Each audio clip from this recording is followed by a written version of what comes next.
Now let's begin. And we can imagine the background music drawing a slow breath and easing away, as if someone has just closed a doorway at the edge of the scene.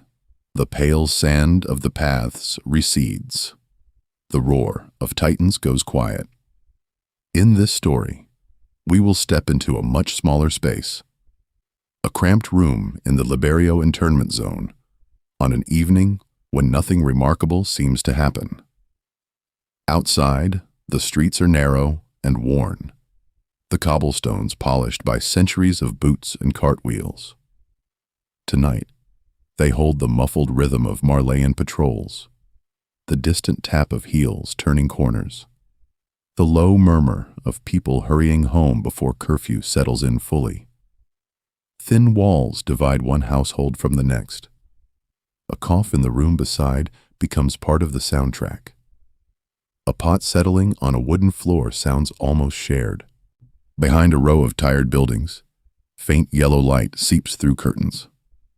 On the fabric, the red of Eldian armbands hangs like a second shadow, a reminder that even private rooms are already marked.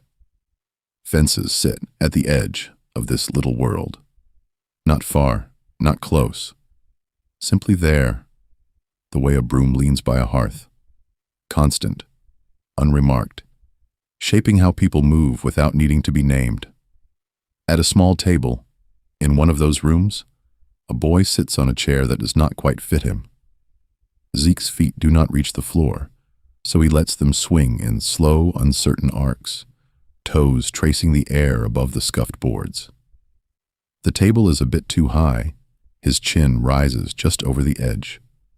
A cup, a plate, a stray crumb become a kind of landscape he has to look up to see.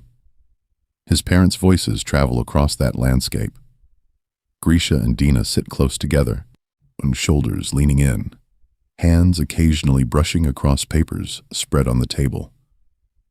Their words are hushed but intense, the way people speak when they believe the walls themselves might be listening. Eldia, Marley, Restoration, Warrior Program. These terms move back and forth between them, heavy and bright, as if they are passing hot coals they dare not drop. For Zeke, they are not yet politics. They are the shape of the air he breathes. Eldians live behind fences. Eldians wear red armbands. Guards stand at the gates and watch every doorway. These facts feel no more arguable than the fact that the room is small, that the lamp flickers when someone in the next apartment uses too much power, that work begins early and ends late for almost everyone he knows. Along the way, we will see how words like freedom gain teeth, but here they are, only sounds that make his parents' eyes shine. Zeke hears Marley and oppression and future. Yet what reaches him most is the way his father's fist tightens on the table, the way his mother's fingers tremble just above the papers, never quite resting. He looks up at them from his too low seat, watching their faces rather than following their arguments. He does not understand restoration. He does not understand freedom. What he does understand is that whatever burns in their gaze seems to leap past him, toward some distant horizon he cannot see. In places like this, across centuries, children learn that the most important thing in the room is something they are not yet part of. Zeke swings his legs once more, quietly, and the first small gap opens between the boy at the table and the future his parents are trying to summon without him. Morning begins before Zeke is ready for it. The room is small, the air thin and cold, the floor a rough board that bites his bare feet when he climbs down from the narrow bed he shares with blankets that never seem quite warm enough. Across the doorway, in the next dim space of the household, Grisha is already awake. It belongs to the house. It belongs to the hearth. It belongs to the people who clean up what life leaves behind. Grisha sits at the table, where last night's crumbs still mark the wood, a lantern pushed close to his notes. Pamphlets, folded and refolded, lie beside a chipped bowl of thin morning soup. As Zeke pads across the floor, the smell is simple. Onions, water, something that is boiled too long, and the soft rasp of paper turning is the first sound of the day. Dina moves quietly between them, carrying the work of care in her hands. She smooths Zeke's hair with fingers that still smell faintly of soap and starch. She adjusts his scarf, pulls it higher against his neck, tucks it in with a small, practiced motion. Around them, the household stirs. A pot settles on the stove. The faint heat of the hearth reaches for the chill.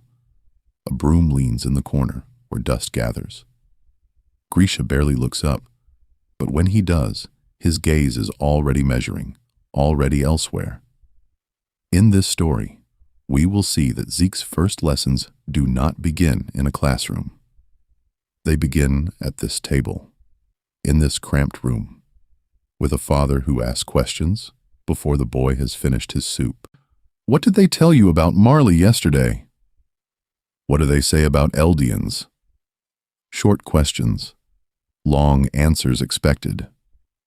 When Zeke hesitates, Grisha corrects his posture, straightens his shoulders, nudges his chin higher, as if the right angle of a spine could carry centuries of shame.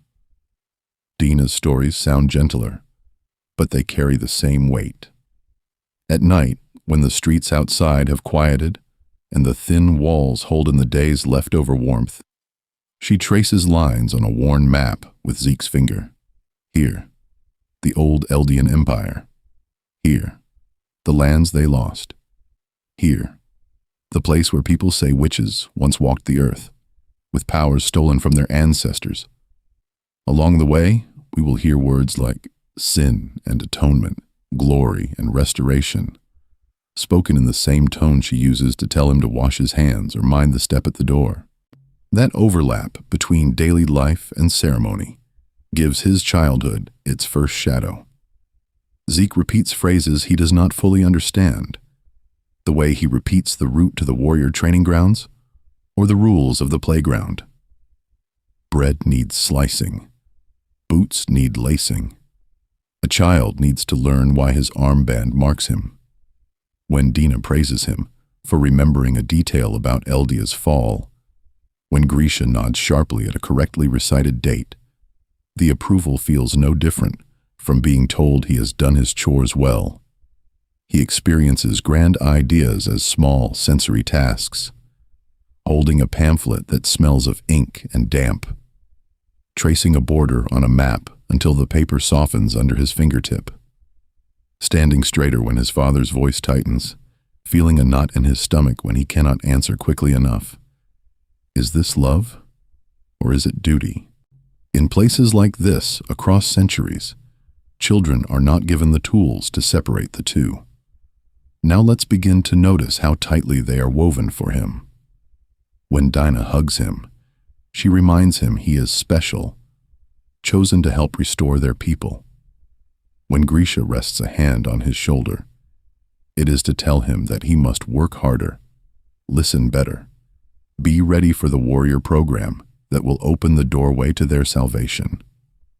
The warmth of their touch and the chill of their expectations arrive together every time. In some communities, a broom by the hearth marks the line between inside and outside, safety and exposure. For Zeke, that line runs through his own chest. In one breath, he is a boy who spills soup on the floor and laughs when it splashes.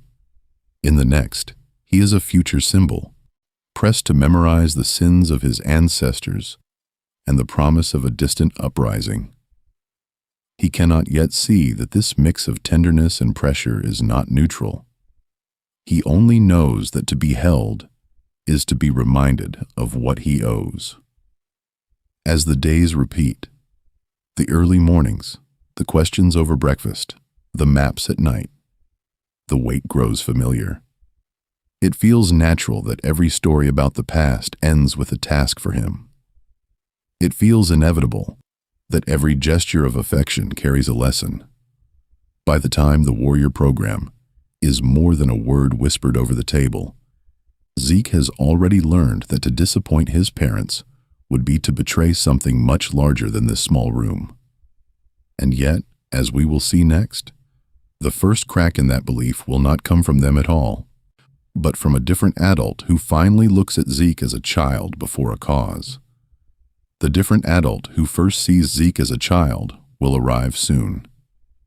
Before that, we need to stand with him on the training field, where the dream his parents swept across the household floor hardens into a uniform, a rifle, and a schedule.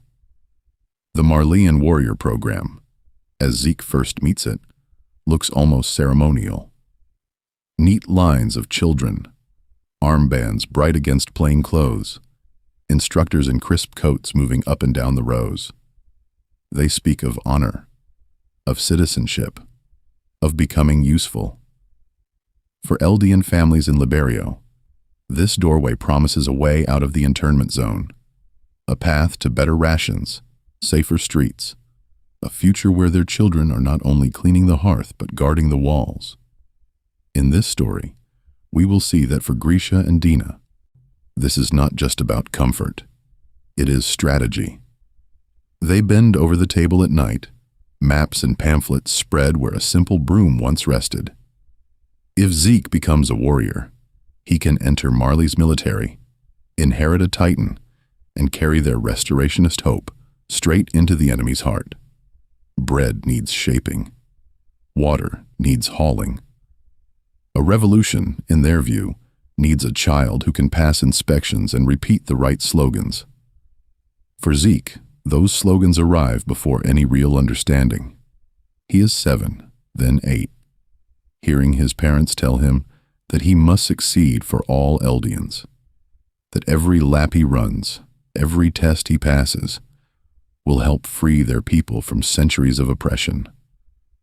The words are heavy, but vague. How much can a boy who still trips over his own feet grasp about empires, borders, and inherited sin? On the field, then the gap between their vision and his reality becomes visible. We watch him panting as he runs, lagging behind the other candidates, dust clinging to his boots. An instructor's whistle cuts the air. Wooden rifles are raised and lowered in practiced rhythm, but Zeke's arms tremble. The weapon seems too large for his hands, too solid, as if it belongs to a different life. He glances toward the stands. Grisha's posture is rigid. Dinah's hands are clasped. For a moment, their faces brighten when his row moves in unison. Then he stumbles on a turn, loses the beat, and that brief warmth cools. Their eyes slide away. That overlap between daily life and ceremony gives this scene its own shadow. A family outing that feels less like watching a child at play and more like judging a tool in progress. Along the way, we will notice how every small failure deepens his silence.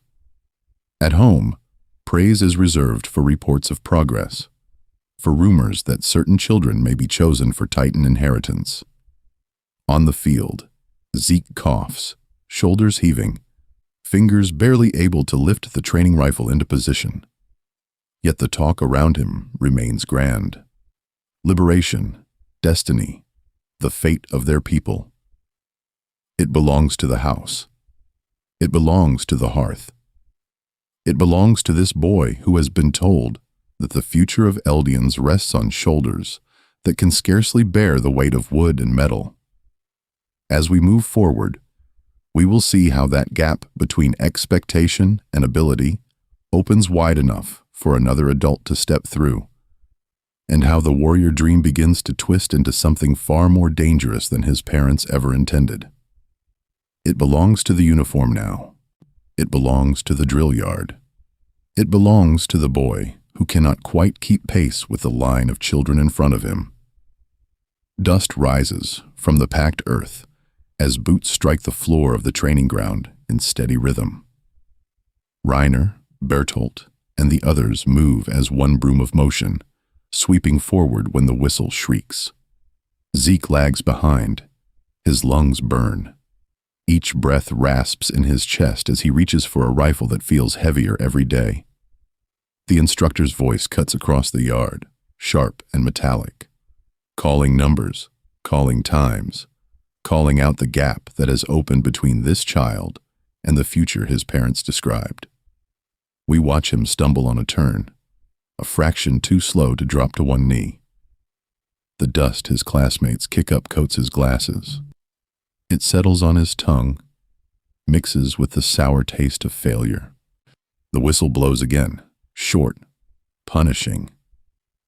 He pushes forward, but the distance does not close. In this story, we will stay with that distance for a moment, because it is where Zeke begins to understand himself as less than the role he has been given. Later, when the drills end, the uniforms loosen, and the officers drift toward the shade near the doorway of a low barracks, Zeke moves past to stack equipment, a quiet piece of household work that keeps his hands busy. He hears them before they notice how close he is. A soft chuckle, a remark about the weak one. Another voice, drier, wondering how such a disappointment slipped in beside candidates such as Reiner and Bertolt. The words are not shouted. They do not need to be. They land with the same weight as any thrown stone. He freezes, broom of rifles half raised in his arms, and listens as his worth is measured, compared, and dismissed. Unfit, slow, a poor investment of Marleyan time. In places like this across centuries, young people have overheard judgments never meant for their ears. Here, those judgments press Zeke further into himself. Afterward, when the yard empties, he sits alone on a bench near the edge of the field. The light is low. The dust has settled. He studies his hands as if they belong to someone else. These are the hands his parents told him would change the world. The hands that would open a new doorway for Eldians. The hands that must earn a warrior's power or forfeit everything. Now, they simply tremble. He replays their speeches about destiny, about duty, about how all their hope rests on him. Each phrase, once bright, now scrapes against the dull fact of his performance. The gap between their words and his reality is not just embarrassing, it is annihilating. If he cannot succeed here, on this single narrow path, what remains of the love that was braided so tightly to his results? What remains of him? Along the way, we will see that this pattern repeats. Training day after training day, correction after correction, silence after silence. That overlap between daily life and ceremony becomes cruel. The routine drills, the simple act of lining up and running, take on the weight of a ritual in which he is always the one who fails to be chosen. In some communities, a hearth is where comfort waits. For Zeke, the closest thing to warmth will arrive from an unexpected direction, from someone who speaks to the boy rather than the soldier. We are not there yet. For now, he sits in this cooling yard, waiting for anyone to notice that he is sinking, not knowing that the first gentle hand extended toward him will be strong enough to sweep his entire future off its hinges. The yard is almost empty when he meets the man who will change everything. The whistles have stopped. The shouts have faded. What remains is a cooling field, a low sky, and the soft thud of a ball striking a wall, then rolling across the rough floor of the training ground. Zeke stands near the edge, throwing because he has been told to throw. His arm moves, but his mind drifts. Each pitch lands too short, too slow, tracing his quiet admission that this work is not bringing him any closer to the doorway he wants. His parents' approval. Around him, the bleachers are mostly bare. A few scraps of paper. A forgotten broom leaned against a post where someone swept away the day's dust and went home. In this story, we will pause with the boy in this emptied place. We watch him gather the ball again and again, smaller than the uniform around his shoulders, trying to fill a role that does not fit. The light drains from the sky in slow layers, the way hope has been draining from his attempts to be the warrior his household demands. Only then do we notice the man in the stands. He is not framed by fanfare. No officers at his side. No harsh bark of orders. Just a middle-aged figure, coat a little worn, posture a little slouched, watching with a gentle, almost absent-minded expression. This is Tom Saver, Beast Titan behind the scenes, though in this moment, he could be any tired worker resting after a long day at the hearth. He does not call Zeke by rank. He does not measure his throw. Instead, he walks down from the bleachers with the unhurried pace of someone entering a familiar household, and he asks a question that no one else has thought to sweep into the conversation. Is training hard for you? A simple line, but it lands deeper than any command. Another follows. Do you enjoy it? Then, even softer, how do you feel when you're out here alone? Along the way, we will see that these are the first questions that treat Zeke as a child rather than a tool. Grisha and Dina have spoken of destiny, of nations, of centuries of suffering that must be overturned by their son's work. Marley's instructors speak of duty, of enemies, of witches and devils across the sea. Saver speaks of tired arms, sore fingers, and the weight of expectations pressing on a small back. He does something almost unthinkable in this world. He gives Zeke permission to be weak. It belongs to the house, this tone he brings. It belongs to the hearth. It belongs to the people who clean up what life leaves behind, who know that not every broken thing must be forced into service. Saver listens without interrupting, as Zeke's fears spill out in hesitant pieces. The fear of failing, the fear of being a disappointment, the fear that no amount of work will ever open the doorway to his parents' true attention. That overlap between daily life and ceremony appears here in a different form. A coach and a candidate, a man and a boy, sitting on hard benches as the field darkens, performing what looks from a distance like an ordinary talk about practice.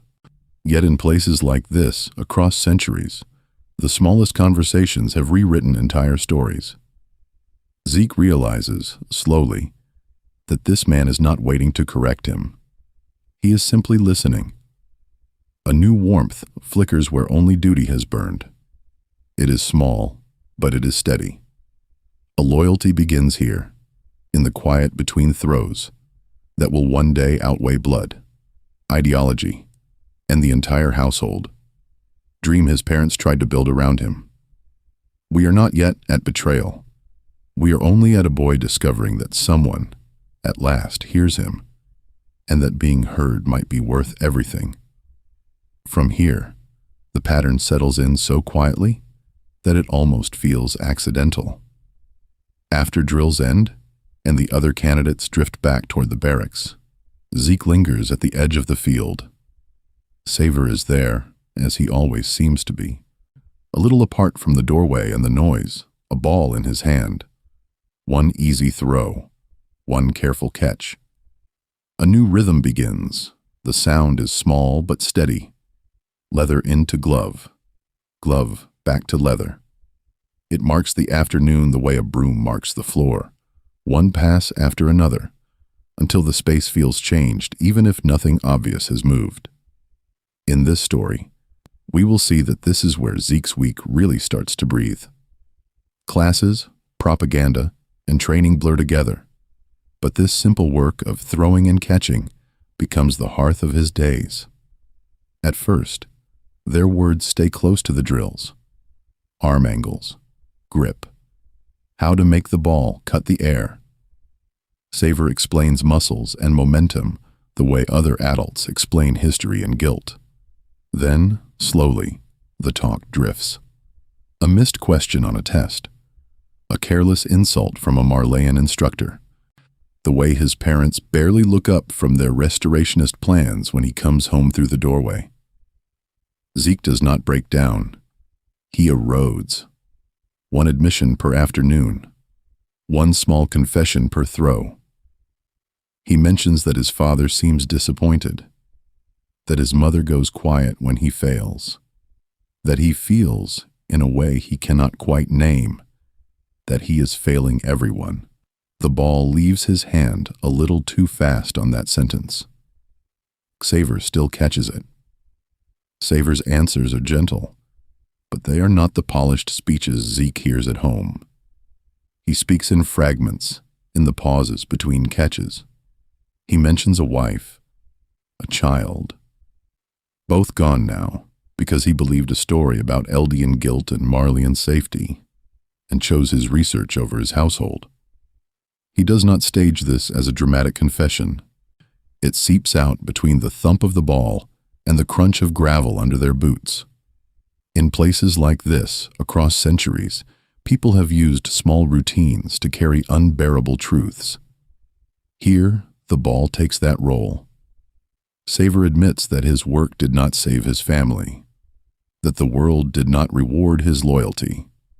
That overlap between daily life and ceremony gives these afternoons their quiet power. They are only a game of catch, yet they also become a kind of morning ritual. What else is there to do when you cannot change the past, except keep throwing? For Zeke, the contrast is stark. At home, the hearth is crowded with maps, plans, and whispered dreams of Eldian freedom. Every meal is an argument. Every mistake is a threat to the entire project. With Xaver, there is no demand that he become a hero. There is only the next pitch. Along the way, we will notice how each throw carries a new idea. Xaver does not tell Zeke to fight for restoration. He wonders, almost idly, whether Eldians being born at all only guarantees more suffering. He asks whether an end to that suffering might be kinder than any victory. The questions hang in the air as the ball arcs between them. Can a people be saved by disappearing? Can a bloodline find peace by ending at the threshold of this generation? It belongs to the field. It belongs to the two of them. It belongs to the slow replacement of one dream with another. Grisha's vision of rebellion, loud and bright, yields ground to Xaver's quiet, fatalistic philosophy.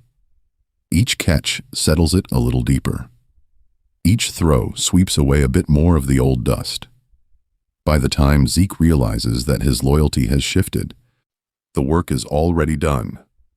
Now let's begin to see what happens when that new loyalty is tested, and when the boy who only wanted to stop failing everyone is offered a way to do it with a single, devastating choice.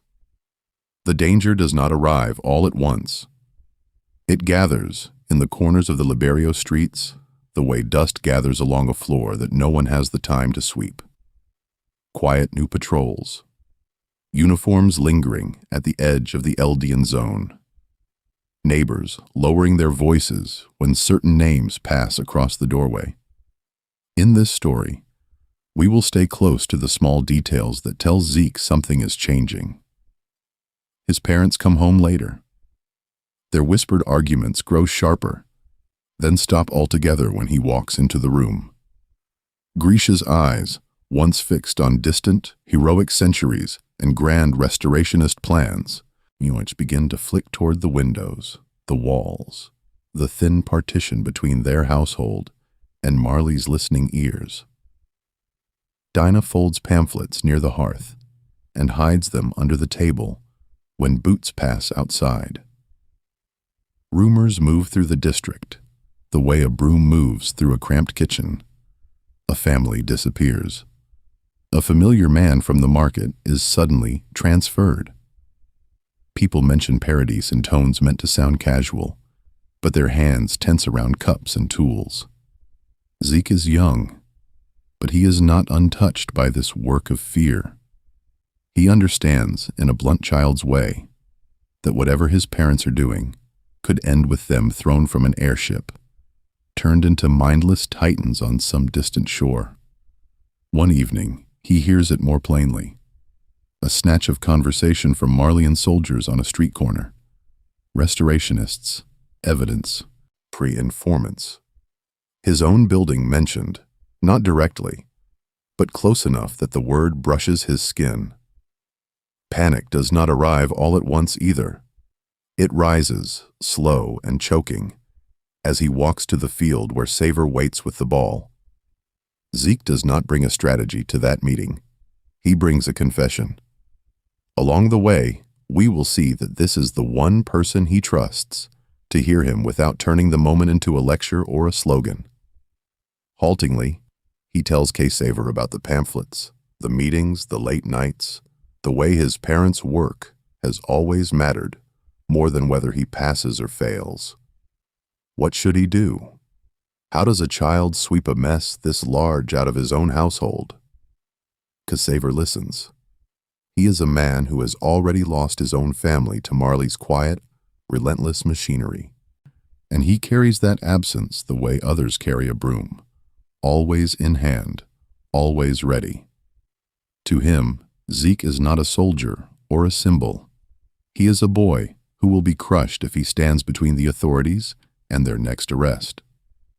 So Saver offers the only path he can see. If Zeke reports his parents first, if he proves his loyalty, the suspicion may pass over him. He may be spared the fate waiting at the island's shoreline. That overlap between daily life and ceremony gives this moment its particular shadow. Reporting one's parents is, on paper, a civic duty, part of the orderly work of a loyal subject. In Zeke's chest, it feels like a private ritual of betrayal. We watch his thoughts sweep back and forth. Grisha's hopeful speeches, Dinah's fierce, distant pride, the sting of their disappointment when he fails the warrior program tests, the image of nameless Eldians screaming as they fall from the airship, transformed against their will.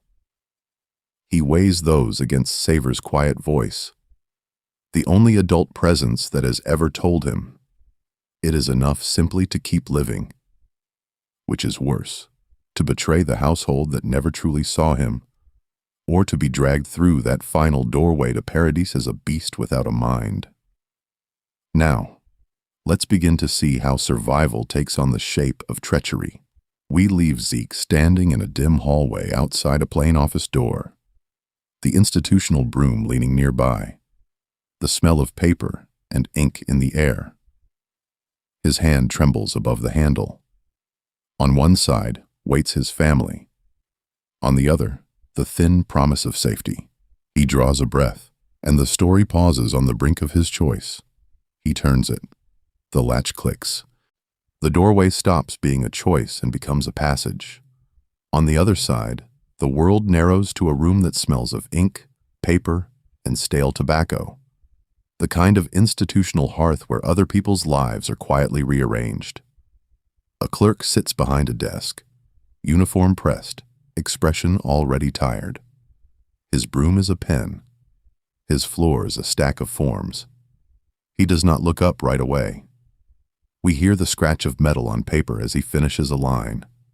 The slow, indifferent work of a man whose job is to sweep names into files and files into categories. Zeke stands before him, hands at his sides, the cuff of his armband brushing his wrist. At first, his voice catches. The words come out thin, almost too soft to reach the other side of the desk. He has to repeat his own name, then his parents' names, and then the word restorationist, which does not belong to a child's mouth. Each term feels heavy, but the officer only waits, pen hovering, eyes half-lidded. In this story, we will see how repetition becomes a shield. Zeke starts to recite what he has heard at home. Talk of Eldian pride, the sins of Marley, the hope of overthrowing the system. At first it is halting, unsure. Then it settles into a rhythm, as if he is finally answering a test he has failed too many times. The questions are gentle, almost domestic in their routine. Who came? What did they say? Where did they meet? A broom moves across a household floor. A pen moves across a government form. That overlap between daily life and ceremony gives this moment its shadow. Along the way, we will leave the room for a breath. The report does its work. Restorationists are rounded up in the night, boots on cobblestones, doors forced, neighbors watching from behind thin curtains. Dina and Grisha are among them, pushed into lines that snake toward the harbor. The sea wind cuts through their thin clothes. Ahead, the dark outline of Paradise rises, a distant, indifferent shape at the edge of the world. Zeke is not in that line. He stands far back, perhaps on a balcony, perhaps in a guarded corridor, close enough to see the march, but not to be swept into it. Officers tell him he has done well. He is a good Eldian, a loyal subject. The praise settles over his shoulders like a borrowed coat, too large, strangely cold. In places like this, across centuries, people learn to survive by rearranging the story of what they have done. Zeke begins to tell himself that he has saved his parents from a worse fate, that their plan was doomed, that by ending it, he has spared countless Eldians from another slaughter. He tells himself that by staying behind, he has preserved a single ember of possibility. One day, he will use it to do something better. Now let's begin to see how that ember will be handed to someone else, and how a new kind of mentor will sweep the ashes of this day into a different design. The ember passes in a quiet room, not a battlefield. It happens under lamps instead of thunder, with uniforms instead of rifles. In this story, we will see how a ceremony on polished floors can change the fate of a people more than any roar on an open field. The warrior candidates stand in a line, boots aligned as if they are part of the same broom, sweeping one long, invisible floor. Marleyan officers move in front of them with measured steps, reading names, reading files, reading futures. We can almost hear the fabric of their coats, the scratch of pens, the way silence presses against the walls. Zeke, once the child who always lagged behind in drills, now waits among them. His glasses catch the light. His betrayal has already been filed away as proof of loyalty. When his name is called, the air changes. The other candidates straighten, or flinch, or lower their eyes. This is not only a judgment of strength, it is a judgment of trust. Marley has watched Zeke report his own parents, watched him sweep the last dust of the restorationists out of the household and into prison cells. To them, that overlap between daily life and ceremony is perfect. Who better to guard the empire's doorway than the boy who closed the door on his own blood? Along the way, we will notice how the beast titan is not given for muscle alone. The officials speak of strategic value, of potential, of exceptional devotion. Under those words sits a quieter thought. A child who will erase his family will not hesitate to erase strangers. In places like this, across centuries, empires have rewarded such obedience. A signature on a paper, a hand on a shoulder. The decision is sealed. The transformation itself is almost domestic in its preparation. A chair, a tray, a needle arranged with the care someone might use to set tools by a hearth. Saver stands nearby, his own body already marked by years of work and battles. His time measured in months, not decades. The injection slips under Zeke's skin. Cold metal. A sting. Then heat rushing outwards, as if the blood is trying to scrub the floor of his veins clean. There is fear. There is the sense of the room tilting, the doorway to his old life swinging shut. Bones stretch, skin tears. Sound arrives as a distant ocean and then as his own distorted roar. Human shape dissolves into fur, height, and impossible strength. Somewhere inside that vast new body, a boy clings to a single voice. Xavier uses his last moments carefully. He does not offer comfort in the usual way. No promise of freedom, no heroic speech. Instead, he passes on a conclusion swept together from years of watching Eldians die for other people's fears. The world, he tells Zeke, will never open its door to their kind. The cycle of accusation, punishment, and war will continue, as long as Eldian children are born to stand on these same floors. His proposal is simple and terrible. If no Eldian is ever born again, no Eldian will ever suffer again. It is a broom taken to the hearth of history, clearing ash by ending the fire itself. When Xavier's heart finally stops, the beast stands where he once did. Zeke feels the weight of that idea settle into him, not as a passing thought, but as a second spine. It holds his new body upright.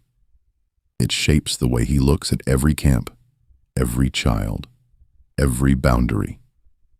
From this doorway, his euthanization plan begins to take form, waiting for the one person he will need to open the next path. From that doorway, we step into a different room of Zeke's life. The boy who once trailed behind his parents now walks at the center of the street. The uniform fits. The glasses catch the light. His shadow stretches long across the stone floor of Liberio's narrow lanes. As the Beast Titan's chosen heir moves through the internment zone with quiet, measured steps. People watch him. Eldian mothers pause at the doorway of cramped apartments, hands still dusted with flour. Children tug at sleeves and whisper. Old men straighten their backs for a moment, then bend again toward their work. Some eyes follow Zeke with pride, seeing a proof that an Eldian can rise, can stand almost level with the Marleyan officers who stroll beside him. Others look away, their faces closing like a hearth with its fire smothered, remembering that this warrior prince is the child who turned in his own parents. In this story, we will notice how every glance carries a different weight. For some, Zeke is a broom in Marley's hand, sweeping the community into line, clearing the floor of dissent. For others, he is a shield, a necessary witch in the household of the Empire, holding back worse punishments by proving obedience. Pride, fear, resentment, and weary hope all settle on his calm face. He rarely answers, with more than a small nod. Marley understands the image they have built. Along the way, we will see him in parades, standing in open cars that roll past the same brick walls that once hemmed in his childhood. Posters praise the loyal warrior who exposed traitors. Speeches repeat the story of a boy who chose the state over his own blood and was rewarded with honor, rank, and the terrifying broom of the Beast Titan to sweep enemy soldiers from the battlefield. It is a neat story. It fits on a banner. Inside, another story runs. Xavier's words echo in the quiet rooms behind Zeke's eyes. Eldians cause suffering. Eldians receive suffering. The cycle moves through centuries like a door that never fully closes. Each mission, each report, each pile of bodies on foreign soil feels less like victory and more like proof. If this is what their blood always does, what mercy could there be in letting more children be born under these walls? His loyalty, then, bends in a subtle curve. It belongs to Marley in uniform, in public, in the well-lit doorway of ceremonies and medals. But in the dim corridors of his mind, it belongs to an abstract, chilling hearth of salvation. An end to Eldian births, an end to Eldian pain. He serves the Empire because it lets him move, gather information, perfect his power. Yet already, he is measuring Marley, Paradis, and every camp he visits against a different standard. Now, let's begin to watch how this hidden allegiance will shape the wars to come. From that private decision to serve a different hearth, we move with him to the open air. The first time Zeke steps onto a true battlefield as the Beast Titan, the world itself seems to widen. One moment, he is a man in a harness, surrounded by Marleyan handlers, dust on his boots. The next, there is fur, muscle, height, and the ground falls away as if someone has swept the floor out from under him. The transformation is violent, but his perception is not. From that towering vantage, soldiers and trenches arrange themselves into neat patterns. Smoke marks artillery. Glints mark rifles. In this story, we will see that war, for Zeke, quickly becomes a kind of household work. Positions to straighten, threats to clear, lines to adjust. He looks down on the field, the way someone might look over a cluttered room from a doorway, already thinking about where to begin. His fighting style grows from that distance. He does not rush. He does not roar and charge. He studies.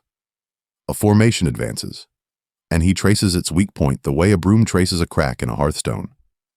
Then he bends, scoops up stones, shattered walls, broken roofs, anything his long hands can gather, and throws. Each throw is measured.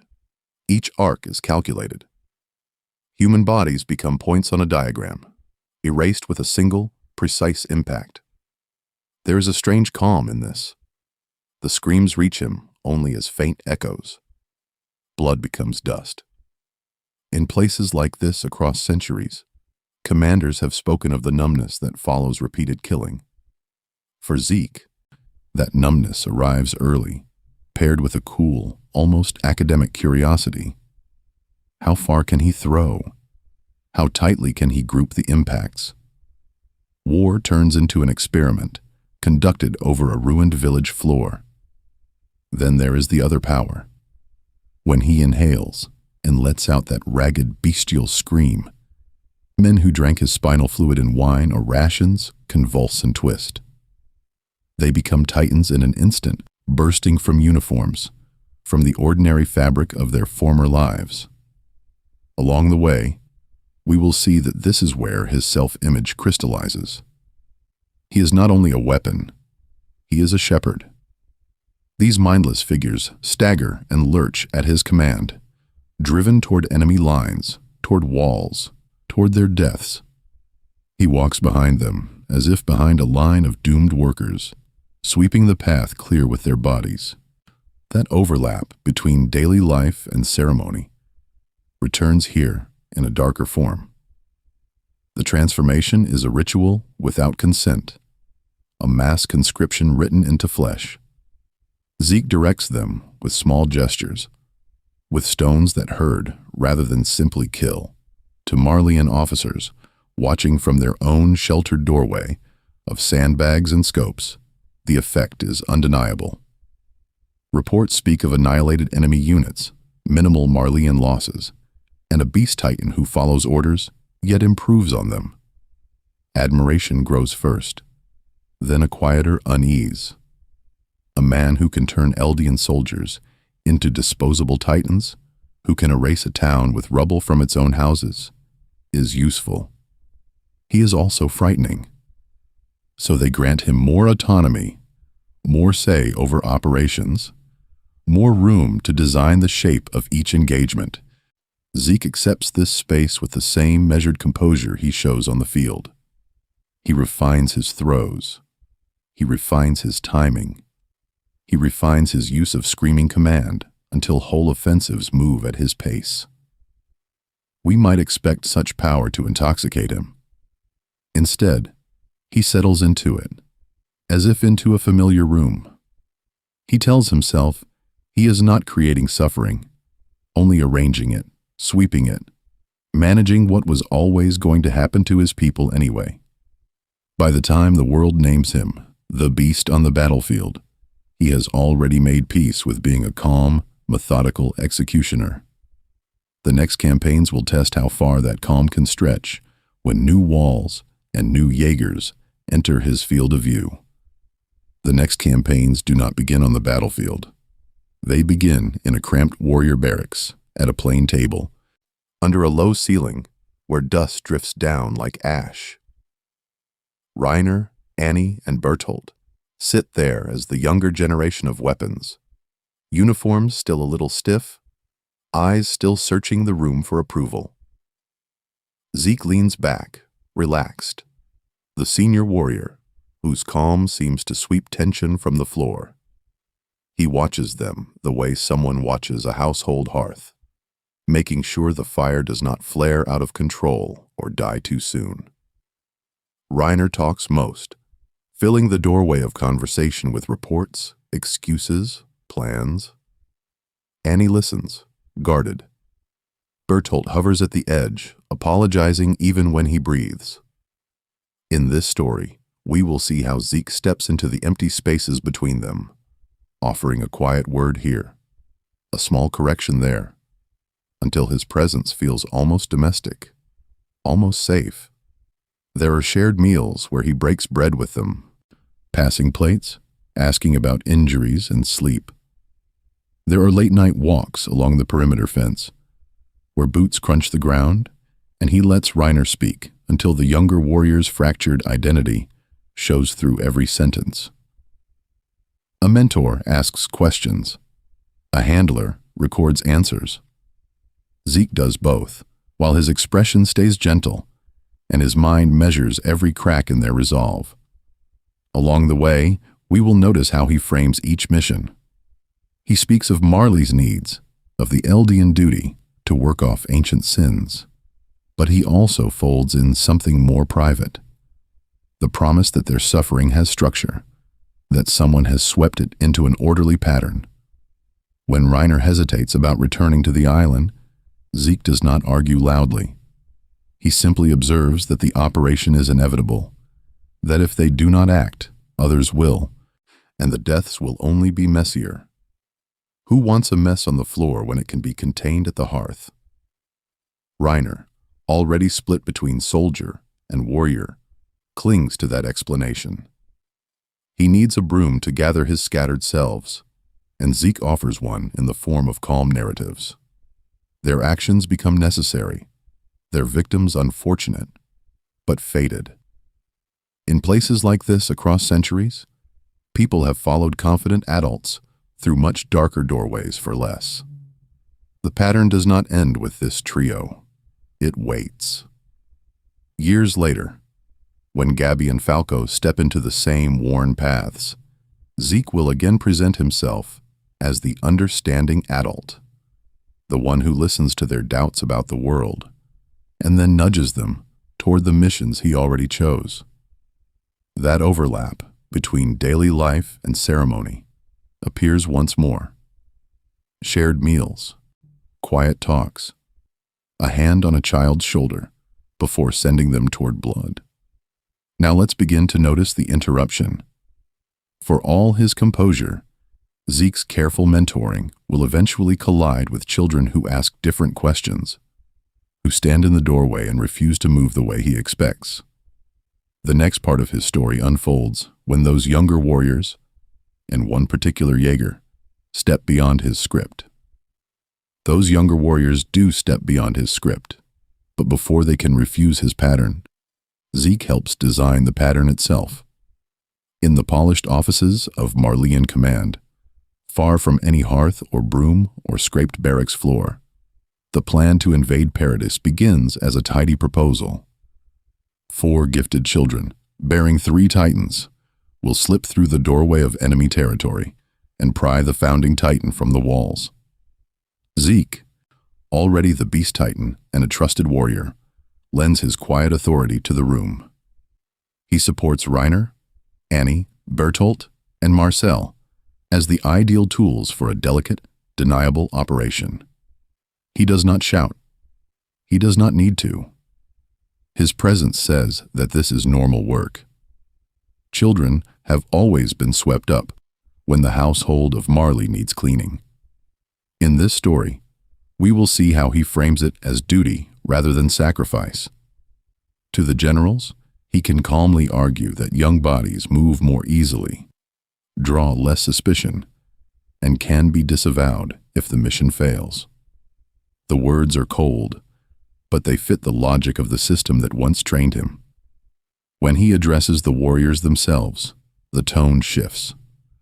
The same plan is dusted with meaning. He tells them that this is their chance to protect Eldia under Marley's watchful protection, to prove that their bloodline can be trusted, to open a doorway to a safer future for the people in the internment zone.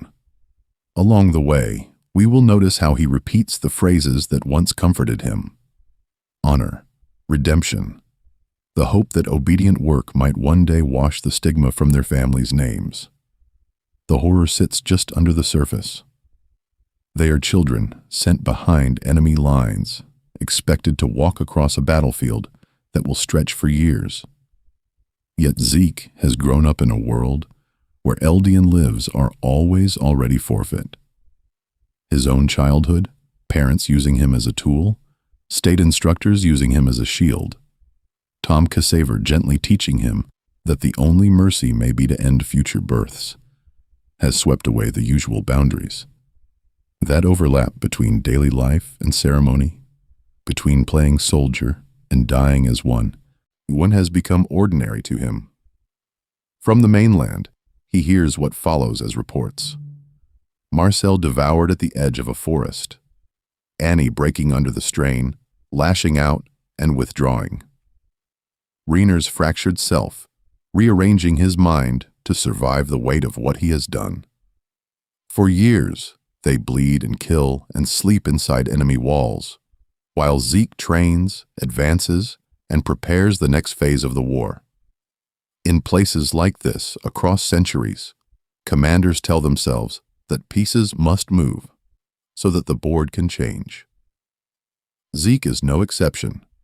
We are left to ask, when he looks at those young warriors, does he see individual children or necessary instruments in a tragic design he believes cannot be escaped? The answer begins to shift the day another child from Paradise, standing in a different doorway, walks into his carefully arranged room. The doorway closes behind that visiting child, and Zeke is alone again. The room is quiet. The barracks settle.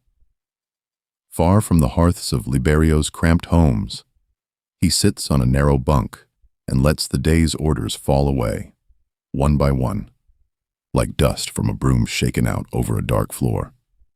On trains between fronts, he watches the landscape pass in slow bands of gray and green. Fields, ruined walls, smoke where a household once stood.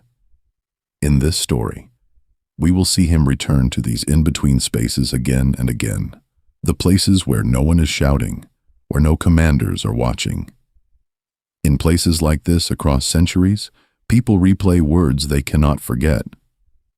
For Zeke, those words belong to Tom Saver. He hears Saver's soft voice as steadily as the wheels on the track. Eldians always blamed, Eldians always used. Every new atrocity lands on that foundation. A Marleyan officer beaten to death in a back alley. A village trampled by titans he himself has hurled into the sky. Children pressed against a doorway, listening to their parents beg for mercy that never comes. Each scene feels less like a fresh horror, and more like another sweep of an old worn broom over the same stained floor. Along the way, we will notice how his conclusion hardens. If Eldians exist, they will be turned into weapons. If they try to rebel, they will be crushed. If they obey, they will be despised. The cycle does not crack, no matter how he tilts the board. So his thoughts drift toward something that does not rearrange the pieces, but removes the game entirely. In calm, almost clinical terms, the idea takes shape. The founding titan can reshape bodies. His royal blood can reach every branch of the Eldian line. Together, those powers could close a single quiet doorway. The ability of Eldians to have children. No more births. No more new soldiers. No more babies laid near the hearth, only to be dragged toward battle decades later. The people alive now would live out their lives. Then, gently, the line would end. He knows how it sounds. Witches in old stories curse a bloodline. He is proposing to bless one by ending it. Yet in his own mind, this is not a curse at all. It is a final cleaning of a floor no one else will ever scrub. That overlap between daily life and ceremony appears again, a simple act, made monumental by where it is aimed. So he reframes the horror as mercy. Why force new Eldian children to open their eyes in a world that has already decided what they are? Why keep a doorway open that only leads to camps, battlefields, and gallows? In some communities, care means protecting the young from harm. For Zeke, care becomes preventing the young from existing at all. By the time he hears rumors of a founding titan hidden on Paradis, the plan is no sudden inspiration. It is an old companion. In his own quiet accounting, he is not a villain, but a caretaker, guiding his people toward a final, peaceful extinction, the only kindness he believes the world has left for them. For a long time, Zeke's plan lives in a closed room. It belongs to his own private hearth, warmed only by Savor's memory and the cold arithmetic of suffering.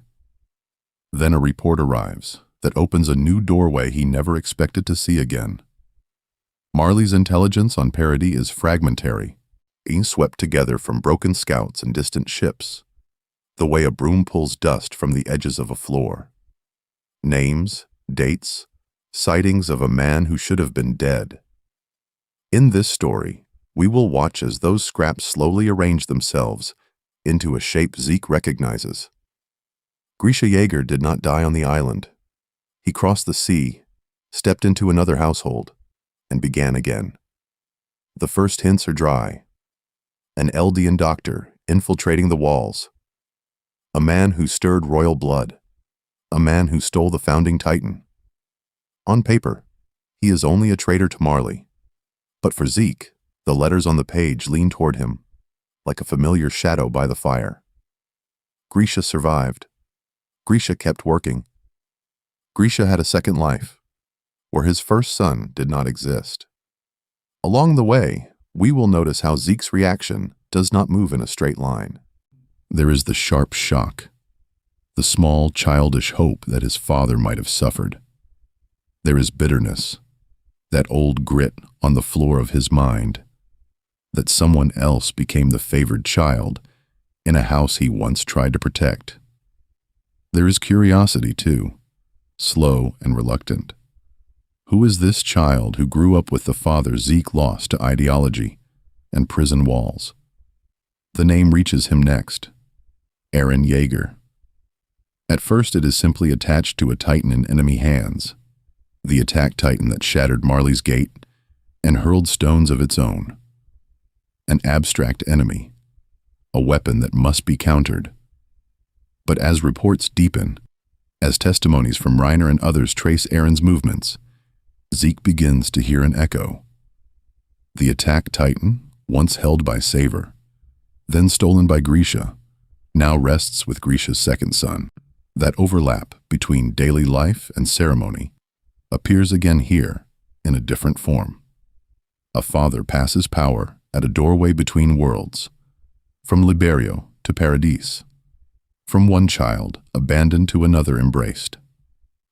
In places like this, across centuries of family stories, people project themselves into the gaps. Zeke is no different. He begins to imagine Aaron not as a rival, but as the only person who might understand the weight of being Grisha's son. Could this younger brother share his exhaustion?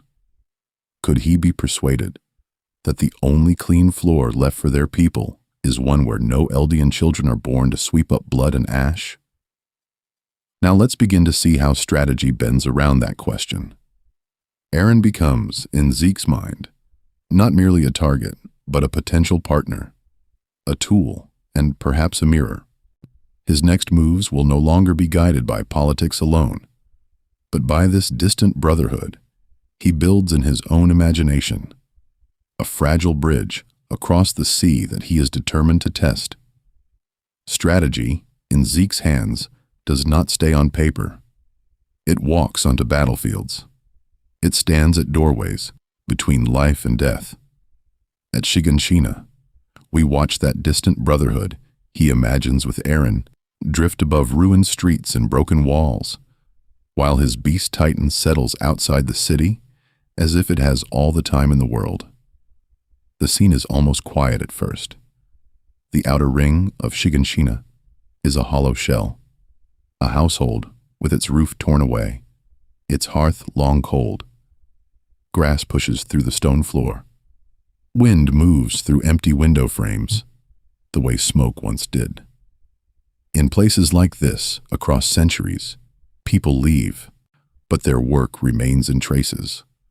A fallen broom, a shattered cup, a blackened oven. Into that absence, Zeke arrives and kneels the beast titan in the dust, facing the breached wall Maria, as though he is a patient executioner waiting for late arrivals. He does not rush. He arranges the field. Titans behind him, Reiner and Bertolt sealed within the city. The Survey Corps funneled into a narrow doorway of stone and fear. Then his hands reach down, not for a spear or a banner, but for the rubble underfoot. Chunks of houses, broken roofs, the scattered pebbles of other people's lives. We hear the sound first as a dull grinding, stone against stone in his vast palms, turning sharp fragments into a rough, deadly gravel. His fingers move with the same absent rhythm someone might use when sweeping a floor, except each motion loads another handful of death. When he throws, the air itself seems to flinch. The stones whistle in long arcs over the ruined district, then vanish from sight before they land. The impact comes late. A distant roar of dust, splintered wood, and sudden red. Horses collapse. Scouts vanish in sprays of bone and cloth. Limbs spin where, moments earlier, people were simply riding, breathing, planning their next maneuver. That overlap between daily life and ceremony appears again here. One instant, the Survey Corps perform the practiced work of soldiers.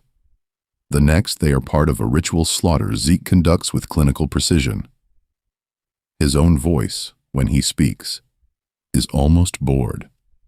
He comments on their courage, the way one might remark on a well-swept courtyard. The chaos he creates does not seem to reach him. Inside the Beast Titan, he remains composed, measuring angles, adjusting volleys, treating the battle as a problem to be solved, rather than a grudge to be settled. Along the way, we will notice how this calm begins to crack. It happens when Levi arrives. Zeke expects resistance, but not that speed. One moment his line of sight is clear. The next it is carved apart by a single man moving through the air, as if gravity has been dismissed. The trees become a new kind of doorway, each trunk a pivot point for Levi's approach. Zeke's eyes widen, his commands stumble. For the first time, the executioner feels hunted. Levi's attack tears the Beast Titan open. Fur, flesh, and muscle peel away under a flurry of blades. Zeke's body is dragged from the nape, sliced, pinned, almost reduced to the same raw matter he has been hurling at others. And yet even as he screams, his mind is not finished working. A hidden ally, a waiting cart titan, a last-second rescue. The plan folds, but it does not end. To the survivors on Paradise, the Beast Titan appears to die there, under Levi's knives, in a storm of blood and dust. But Zeke's true escape is quieter. While his broken form is carried away, he is already revising the next move, already adjusting his vision of Aaron, already becoming, in their memories, a new kind of monster at the edge of the wall. Now, let's begin to ask, what does a commander do when the enemy he thought crushed rises again? Not on the battlefield, but in rumor, in fear, in the whispered word, beast, that will shape every plan that follows. He returns not to the wall, but to a gate.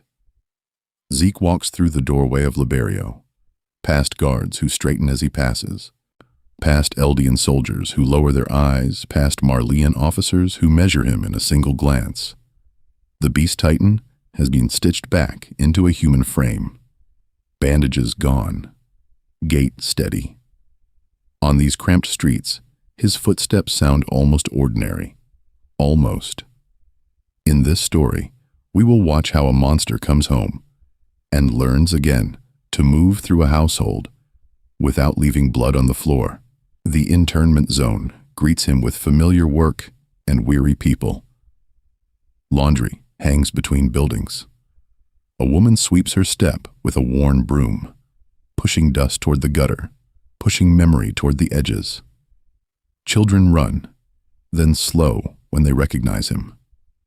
In places like this, across centuries, returning warriors have carried both honor and disaster on their shoulders. Zeke carries Shiganshina, victory in slaughter, failure to capture the founding Titan. The name Beast trails him as a whispered rumor and as a formal commendation.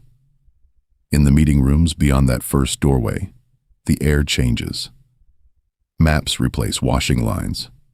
Cigarette smoke replaces steam from cooking pots. Zeke sits straight before the Marleyan brass, the very picture of a disciplined subject. His voice is low, precise, deferential. A short statement, a longer explanation. Casualties reported, enemy tactics analyzed, recommendations offered with almost painful clarity. He points to the island on the map, to troop movements, to artillery ranges, as if he has no private hearth, no private plan. Along the way, we will notice how carefully he hides the one story that matters most, the euthanization plan he carries in silence. He does not argue. He does not bristle. When a general questions his judgment, he bows his head, adjusts a detail, cleans the conversation the way a broom clears a mess from the floor. The Beast Titan's roar is folded into neat, bureaucratic sentences. That overlap between daily life and ceremony appears here as well. The ceremony of reports, the daily life of an empire that uses Titans as tools and expects them to remain loyal. Outside those rooms, his tone softens. With Colt, he listens more than he speaks, letting the young man's ambition spill out, then guiding it gently back into shape. With Gabby, he praises her marksmanship, her fierce devotion, watching how her eyes burn whenever Marley's enemies are named. With Falco, he is almost tender, asking quiet questions, noticing hesitation that others ignore. His smile is small and patient, an echo of Savor's presence beside a park bench rather than a battlefield. Here, Zeke becomes a mentor who never raises his voice. He walks beside them on cracked streets, past doors and windows, past the small hearths where families cook thin meals. He encourages training, discipline, faith in their mission. In some communities, an elder's gentle words are a blessing. Here, they are a grooming, a careful shaping of the next line of warriors who will throw themselves against the same walls. The dissonance is sharp. On the field, he tears soldiers apart with stones that fall heavier than any household tool. At home, he adjusts his glasses and asks if Gabby is eating well. Is this hypocrisy or continuity? For Zeke, the answer is simple. Both faces belong to the same work, protecting Eldians by ending their future. Monster in battle, a mentor in the street. He sees no contradiction. It belongs to the plan. It belongs to the man. Now let's begin to wonder what happens when this quiet, broom-swept mask finally meets the one person who refuses to be cleaned into his design, Zeke Yeager. So we return to Liberio, to streets Zeke has walked since he was a child, and we watch them dressed for a performance. Lanterns hang over narrow alleys, throwing soft light on cracked stone and tired doorways. Food stalls smoke and hiss, oil spitting as vendors work over makeshift hearths, turning the internment zone into something that almost feels festive. Almost. Music drifts between the buildings, a thin ribbon of sound weaving through the crowd. Eldian families shuffle past Marleyan officers, careful to keep to the proper side of each invisible line on the floor. Foreign dignitaries admire the charm of the district, seeing a quaint neighborhood rather than a cage. In this story, we will stay here for a moment, in this fragile illusion, and watch how Zeke moves through it. He walks with an easy, almost languid calm, hands in his pockets, eyes quietly sweeping the scene the way a broom passes over dust. He notes the way Marleyan uniforms stand at every intersection, the way Eldian armbands glow faintly in lantern light. He notices which dignitaries linger near the wine, which glance uneasily at the walls. This festival is work for him, as much as any battlefield. It is Marley sweeping its own image, polishing the household before opening the front doorway to the world. Between strolls, he disappears into meeting rooms with Theo McGath and the other officers. Maps cover tables, some figures about naval power, anti-Titan artillery, and Paradis Island's unknown strength are recited in low, steady voices. A pen taps. A glass is set down. They speak of the future of Marley's military, of how to keep their empire standing for decades. Zeke nods, offers measured suggestions, plays the dutiful beast titan who has given his life to this hearth. Along the way, we will notice how his real work runs underneath, invisible, like ash beneath polished stone. Because while Magath worries about fleets and fortresses, Zeke is counting something else. Generations. He is quietly checking the time left until he can turn his euthanization plan from theory into action. Each agreement he makes, each reassurance he offers, is another careful sweep, clearing suspicion from the floor so his deeper story can continue. Outside, the world feels smaller, more human. Gabby darts from stall to stall, cheeks flushed, shouting about food and blimps and glory. Falco trails behind, anxious, glancing up at the distant stage where Willie Tiber will soon speak. Zeke watches them for a while, the way an older neighbor might watch children playing near a dangerous street. Does he see his younger self in their excitement and fear? In places like this, across centuries, adults have stood at windows and doorways, remembering the weight of their own childhood hopes. For a brief moment, we can imagine him as only that.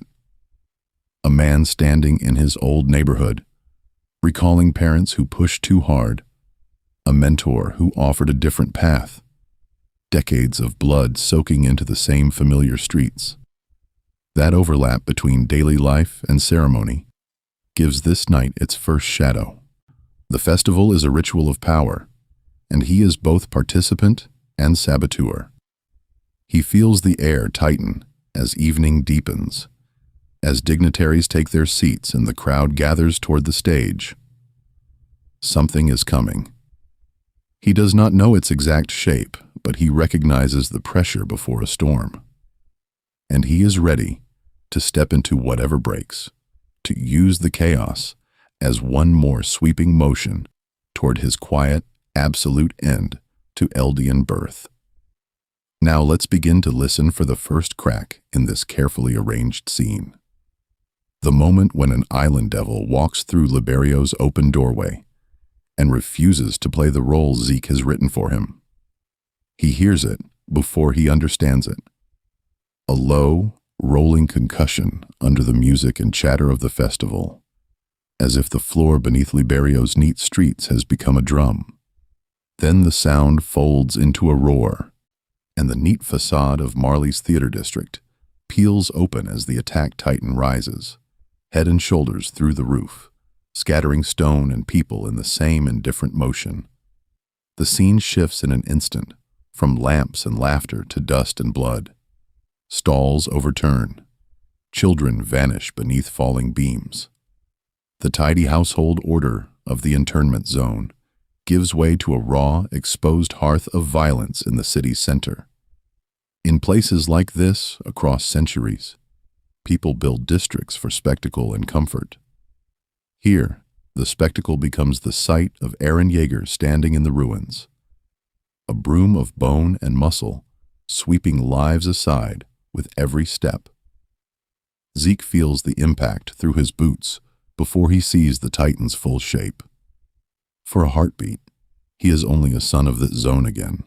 No, a boy who once watched parades from a doorway and measured his worth against Marley's marching boots.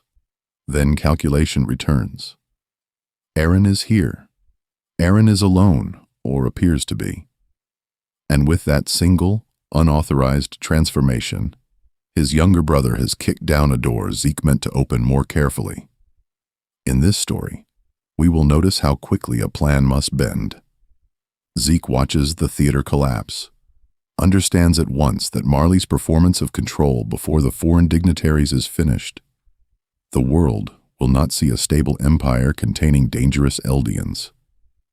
It will see a wounded household, its walls breached from within. This attack will not only kill officers and civilians, it will sweep away Marley's old arrangement with the outside world. So he moves. Amid the screams and the rising dust, Zeke steps toward his own role. Soldiers shout. Orders crackle. The festival debris becomes a battlefield floor. He bites his hand and lets the beast titan bloom again, fur and stone and sinew towering over the broken district. From this vantage, he hurls rubble, calls commands, tries to stem an assault Marley never truly imagined, because it never truly respected the island it named full of devils. Along the way, we will notice how confusion serves him. Cart and jaw titans rush. Warriors scramble. Anti-titan guns swivel toward shapes half hidden in smoke. No one is certain how many enemies have crossed the sea, or from which doorway they will emerge next. Zeke plays the diligent commander, the protective son of Marley, even as he measures how this chaos loosens every bolt in the old machine. Then, again, the shadow that has followed him since Shiganshina drops from the sky. There is no speech, no negotiation, only the clean, relentless work of Levi Ackerman cutting through fur and stone. The beast titan's arm falls, its ribs open. Its head is reduced to fragments. The memory of rocks and slaughter at the old wall returns, but this time the roles are reversed. Zeke is the one pinned, dismembered, silenced. To the watching soldiers, it is a decisive, almost reassuring sight. The feared beast titan, felled. The broom that once swept Shiganshina's defenders from the wall, now broken and scattered across Liberio's ruined hearth. Yet inside that ruin, Zeke has already stepped through a different doorway in his mind. This defeat is a costume he tailored in advance, a fall arranged so that Marley will believe him lost, and Paradis will believe him captured. Now, let's begin to see the quiet intention beneath the blood. Bound, hauled away as a prize, Zeke is being delivered exactly where he needs to go, to the island, to the half-brother who just shattered his careful script. But when these two sons of Grisha finally sit across from one another, whose story will the world be stepping into? And whose floor will give way next? Zeke arrives on Paradis as a prize and a problem. Bound, hooded, surrounded by guns, he is marched through a doorway of trees, into a forest that will become his household, his cell, and his stage. The floor is not stone, but packed earth and roots. The walls are trunks and branches. In places like this across centuries, people have hidden things they do not yet know how to understand. Levi stands at the center of that misunderstanding. His gaze is a blade, his posture a verdict. Every time he speaks to Zeke, the memory of shattered comrades and splintered bones hangs in the air like dust that refuses to settle. He ties the rope tighter than it needs to be. He watches each gesture for an excuse. Zeke, who once hurled boulders as casually as a broom across a floor, now sits still and folds his hands. In this story, we will notice how stillness can be its own kind of movement. Zeke answers questions in a calm, almost domestic tone, as if he were seated at a hearth explaining the rules of a distant household. He drip-feeds details about Marley, the warrior program, the internment zone, the way Eldian children are swept into war. Bread needs shaping. Soldiers need training. A public needs an enemy. He never lies outright about these things, but he arranges them carefully, brushing away what would clutter his design. To the leaders of Paradis, he offers a plan that sounds, at first, like protection. With Aaron's founding titan and his own royal blood, they can raise a wall of colossal titans, a rumbling barrier that will keep enemies far from this island doorway. He softens the deeper intent. He speaks of deterrence, of buying decades of peace, of giving people time to build a new life. The true end, an Eldian people who quietly, gently, stop being born, stays in the shadows, behind the language of safety and duty. Along the way, we will see that his most important conversations do not happen in council tents, but in the quiet intervals when he and Aaron sit as brothers. No audience, no formal floor between them. Zeke speaks of Grisha not as a hero or a traitor, but as a man who used his children as tools. He offers Aaron a different story. Two victims, reaching across the wreckage of a family, choosing to end the cycle rather than pass it on. Is that mercy, or only a more polished form of despair? That overlap between daily life and ceremony appears even here. Tea is poured.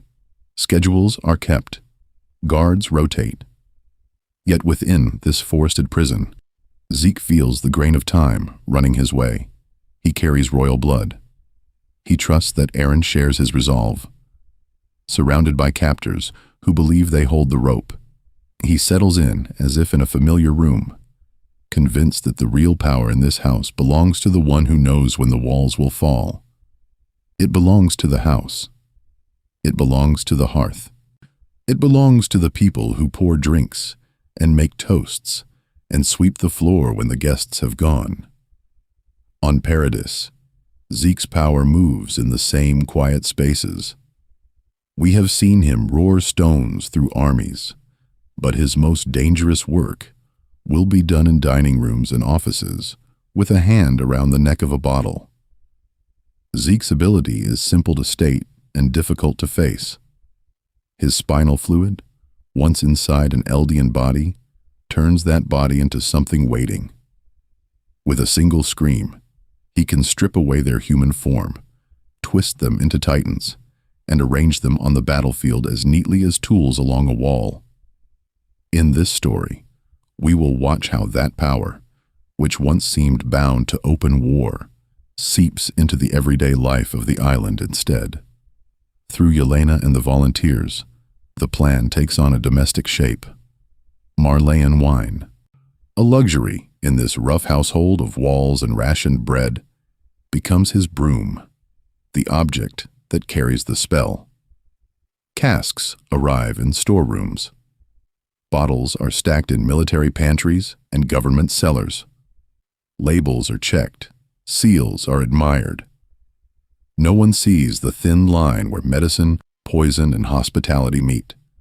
We can picture a small room in the headquarters, a map on the wall, Boots by the doorway.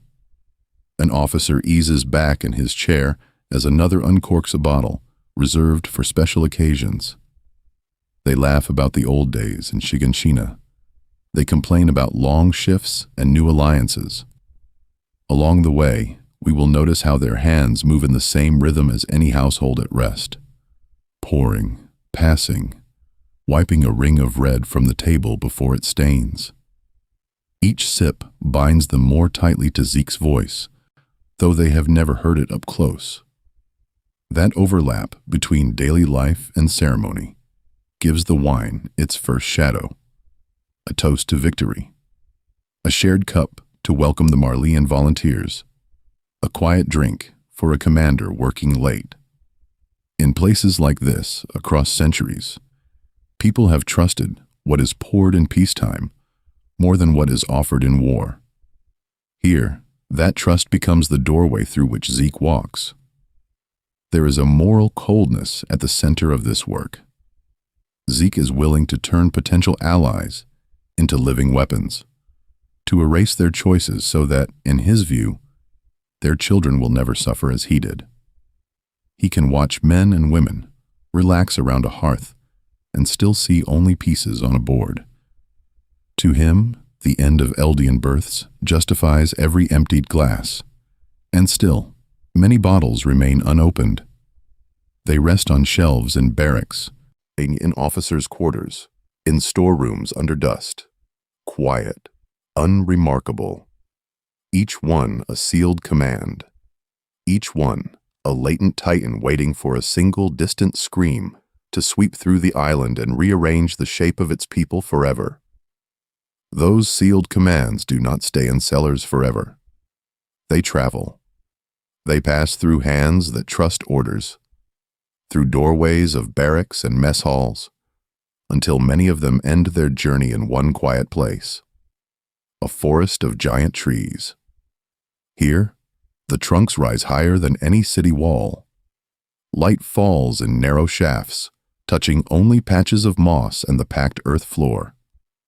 Horses move carefully between roots. Ropes stretch from branch to branch, a suspended roadway above the ground. In this story, we will stay close to one small clearing where a single man is never left alone. Zeke sits there, wrapped in bandages and chains under Levi's watchful eyes. The air around them feels like a closed household, stripped of furniture but full of tension. Men cook, clean weapons, sweep leaves away from the fire as if tending a distant hearth. They speak in low tones. Some glance at the prisoner and look away. Levi's hatred is rarely voiced, yet it hangs there, heavier than the damp mist. Zeke, who once moved armies with a roar, now moves through narrow routines. He stretches. He reads worn books, as if brushing dust from an old floor. He asks small questions about the island, about the Survey Corps, about what people used to eat before the walls broke. Along the way, we will notice how he tests the edges of Levi's patience with mild observations, with philosophical remarks about cycles of war and the burden of being born. Now and then, he mentions that in some communities, peace is nothing more than a pause between exterminations. Levi answers with silence, or with a short threat that ends the conversation. On the surface, it feels almost domestic. A temporary camp, a shared pot, boots drying near the embers. Yet that overlap between daily life and ceremony is where this story darkens. Many of these men have tasted Marleyan wine. They drink it as a simple comfort after work, a small relief in a hard campaign. Only Zeke knows that each emptied bottle has already moved them closer to the doorway between human and Titan. The moment arrives without warning. Zeke runs. Soldiers shout. Horses rear. Levi pursues through the trees, branches whipping past, ropes trembling overhead. Then Zeke stops, turns, and draws in breath. His scream tears through the forest, through bone and blood, through every vein that carried his spinal fluid. In an instant, comrades stiffen, twist, and erupt into titans, their uniforms shredding as their bodies swell. Levi lands amid them. He sees faces he knows, now lost behind blank eyes and open jaws. There is no time for mourning. Blades flash. Necks are severed. Steam rises where lives end. The forest echoes with roars, with the crack of trunks, with the wet thud of bodies hitting the ground. Each kill drags him closer to Zeke, and with every impact we feel, Zeke's certainty start to fray. Was this not the man he hoped to break? Zeke flees again, branches snapping under Titan feet. He has called into being. But Levi keeps coming, a single human presence cutting through the chaos with relentless precision. When Zeke falls, when he lies pinned and bound to a cart, his body pierced with thunder spears, the forest grows quiet for a heartbeat. The broom has swept the field clean, but the dust has not yet settled. Then Zeke chooses a different kind of escape. He pulls the pin with shaking hands and presses the spear to his own throat. There is no speech, no final philosophy, only a decision to tear the board apart rather than stay a captured piece. The blast blooms, metal shreds, flesh and bone scatter. For an instant, the world turns white, swallowing Levi, Zeke, trees, titans, and every clear outline. When the light recedes, nothing in this forest, or in the larger war, will stand in quite the same arrangement. Yet in that blinding moment, as Zeke's body is unmade, something else quietly reaches for him from a place beyond walls and woods. And that is where we must follow next. The light vanishes, but it does not become dark. It thins, it stretches. In the silence after the explosion, we linger with what remains of Zeke on the forest floor, his ribs open to the air, his lower body scattered like splinters from a broken broom across the rubble. Blood seeps into the dirt. Sound recedes. Time loosens its grip. A man who has spent his life measuring plans in years and in generations now feels seconds drag out into something wider than any battlefield. The trees no longer stand above him as trunks and branches. They fade into outlines, then into a pale, grainy mist. The ground, the floor of this world, loses its weight. He is not quite alive, and not yet gone. He waits in a doorway that should not exist. Then the scene tilts. Now he is standing, whole, barefoot on a surface that looks like sand but behaves more like memory, each grain faintly luminous, stretching out in every direction under a starless sky. In this story, we will have seen many strange interiors, cells, basements, hidden rooms, but this place feels different. There is no wind, no hearth, no walls, only a vast quiet expanse, as if the inside of every Eldian mind had been swept onto one endless floor. Ahead of him, a small figure moves, with slow, repetitive work. A girl, thin and barefoot, carrying soil in her hands, shaping bodies and bones, with a patience that feels older than centuries. Her hair falls forward. Her eyes do not quite meet his. This is Ymir Fritz, the first of the Titans, yet she appears more like a neglected child in a forgotten household than a queen or a god. Zeke speaks. She does not answer.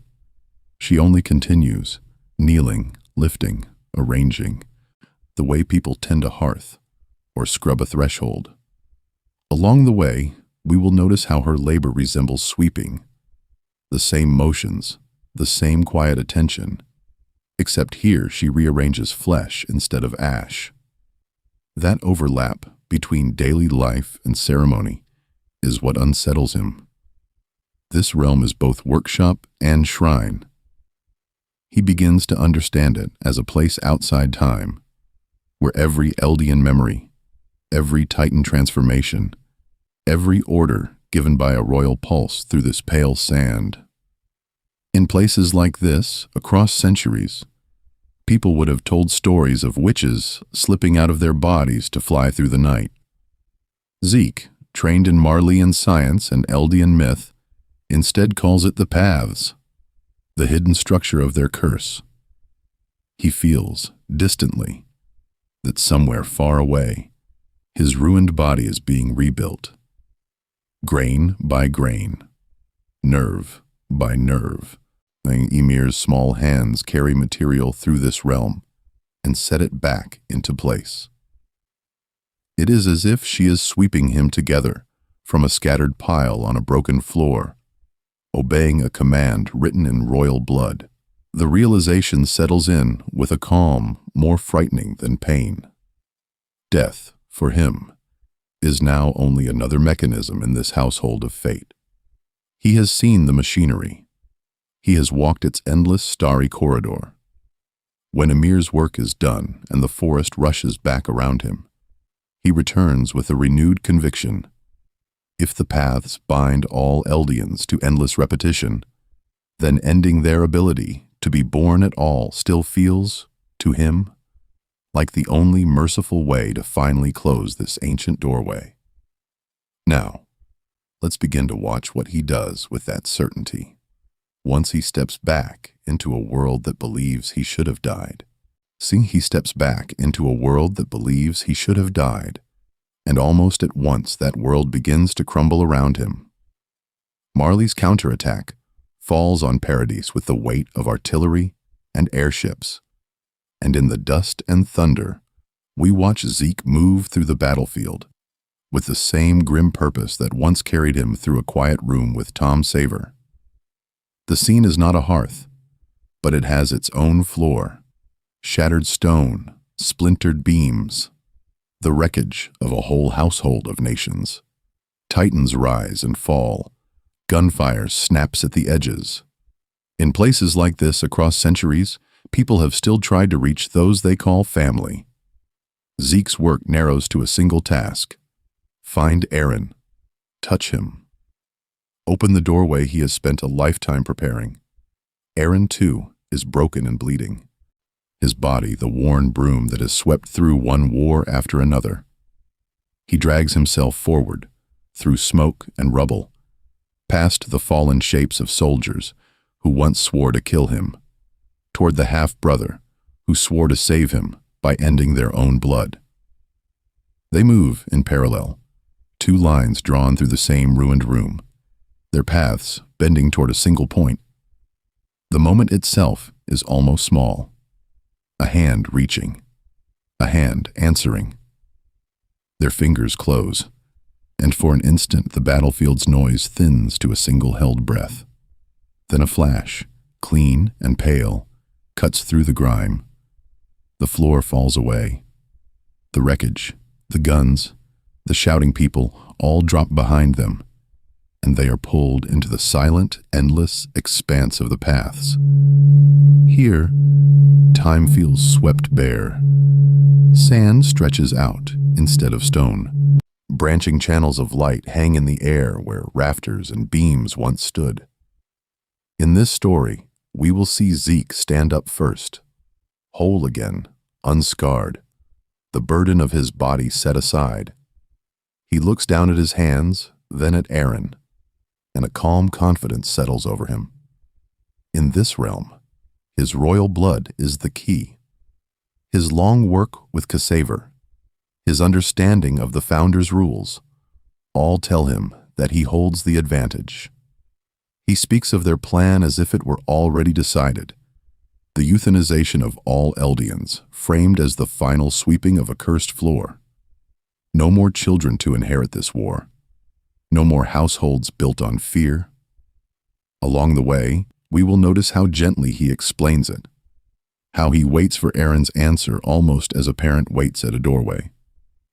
Aaron appears to step through. He agrees. He nods. He offers words that mirror Zeke's own, an acceptance of the shared burden, a quiet affirmation that this is the only merciful path. For a brief, fragile span, Zeke feels something close to relief, as if the long, cold corridor of his life has finally opened into a room with a warm fire. But something in Aaron's eyes does not quite match the hearth Zeke imagines. The tone is right. The posture is right. The story, on the surface, is the same. Yet behind that calm, there is a tension that does not belong to surrender. What is he holding back in this place where nothing should be hidden? As the sand of the paths lies undisturbed around them, we can already feel that the next step will not follow the pattern Zeke has spent years sweeping into place. Now we step off that undisturbed sand and through a different doorway. Instead of the flat, white floor of the paths, we find walls, tables, and a low, ordinary hearth. It is Grisha's world, arranged room by room, year by year, and Zeke must walk through it with the father he trusts even less than Aaron. In this story, we will move through those memories as they do, as if crossing a household with doors that open onto different centuries of one man's life. A clinic door swings, and we are in Marley, watching young Grisha whisper restorationist plans over a worn table. Another door, and we see him pressed against the fence of Liberio, eyes fixed on the internment zone, repeating the same dangerous story to Dina and to the child he already expects to carry his work. Zeke stands there too, unseen, watching the broom-like regularity of his father's steps as he walks back and forth between medicine and rebellion. I'm between the role of healer and the role of the man who will send his family to the executioner. Along the way, we will notice how often Grisha hesitates. In one room, he is the fervent agitator, raising his voice about Eldian pride. In the next, he is hunched over, hands shaking, as he realizes how close the authorities have come. Zeke, who has swept these years into a single, unforgiving pile in his mind, expects only the fanatic. Instead, he sees pauses, doubts, and the quiet, frightened work of a man who already senses that his first household is slipping beyond rescue. Then the memories cross the sea. A door opens, and the air changes. Wood floors, island light, the simple furniture of a new life on Paradise. Grisha bends to examine a small boy's scraped knee by the hearth, and we hear the gentler tone he never used in Liberio. Aaron tugs at his sleeve. Grisha looks at him with a mixture of love and fear, as if the child were both a blessing and the broom that might stir up everything he tried to bury. Zeke watches, waiting for the old script of indoctrination to begin at once. It does not. There are games, meals, the ordinary work of being a father who comes home tired and still tries to listen. That overlap between daily life and ceremony is what unsettles Zeke. His father is not only the man who dragged him toward the warrior program. He is also the doctor who hesitates outside the Reese chapel, the parent who delays the attack, the man who weeps in the doorway before stepping into slaughter. The neat story Zeke has used to keep his own floor clean begins to fray. If Grisha changed, if he regretted, what does that do to the son who built an entire plan on the certainty that his father was a monster? The most haunting room comes last. Grisha, older, worn, stands in his study and suddenly turns toward where Zeke and Aaron stand unseen. His eyes widen as if he can feel them brushing past his shoulder. In places like this, across centuries of stories, people say the dead can sense when they are being watched. Here, a father senses the son he abandoned. Grisha breaks down, apologizing into the empty air, begging forgiveness from Zeke by name. The broom of Zeke's certainty snaps in that moment. He is no longer the calm judge of his parents' sins, but a man left standing in a house of memories where the walls no longer hold the shape he gave them. As the scene fades, we are left with a question. that will spill into the next step in the paths. What does a man do when even his hatred has lost its footing? Zeke stands in the paths, as if in an empty house after the guests have gone, waiting for the echo of his own decision to return to him. He has swept the floor of doubt clean. He has rehearsed the words. He believes that at last, the great broom of his euthanization plan is ready to move across the world and erase Eldian birth from the hearth of history. He speaks to Ymir with the calm of a man who has already judged himself and everyone else. He commands, as the one who carries royal blood, that she use the founding Titan's power to strip Eldians of the ability to have children. He expects the doorway of fate to swing open at once. No more children crawling on a blood-stained floor. No more Titans. No more work of suffering passed from parent to child. But nothing happens. The sand does not shift. The distant silent girl does not move. It is here that Aaron's voice enters, not as a shout, but as a quiet correction, a broom against stone. He tells Zeke that he never agreed with the plan, that he has no intention of ending Eldians at all. His goal is not to close the house, but to bring the entire outside world down upon its own foundations.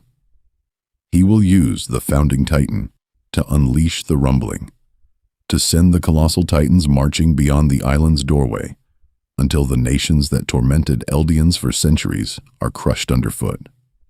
In this story, we will notice how gently that reversal lands and how sharp it feels. Aaron explains that every shared memory walk, every confession, every moment of apparent surrender was a path he laid across the floor of Zeke's certainty. Along the way, we will see that he used Zeke's trust as a handle, and Zeke's royal blood as the key that let him brush against Ymir's power. Zeke imagined he was sweeping the past clean, transcending time and law. Aaron has been arranging the furniture. Zeke's reaction unfolds slowly.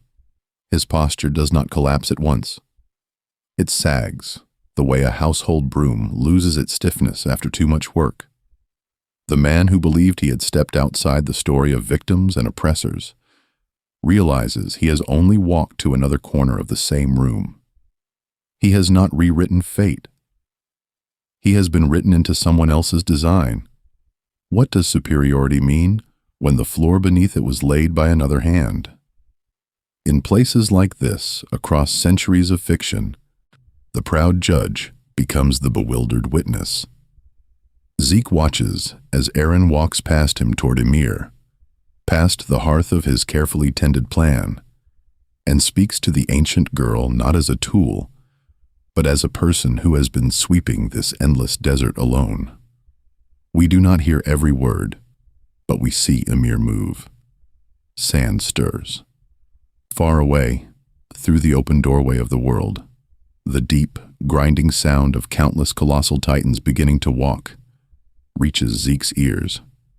And somewhere beyond that sound, another question is already gathering, waiting for the next section to open the door to it. Zeke sits where we left him, in that silent desert where the sky never changes and the sand never cools.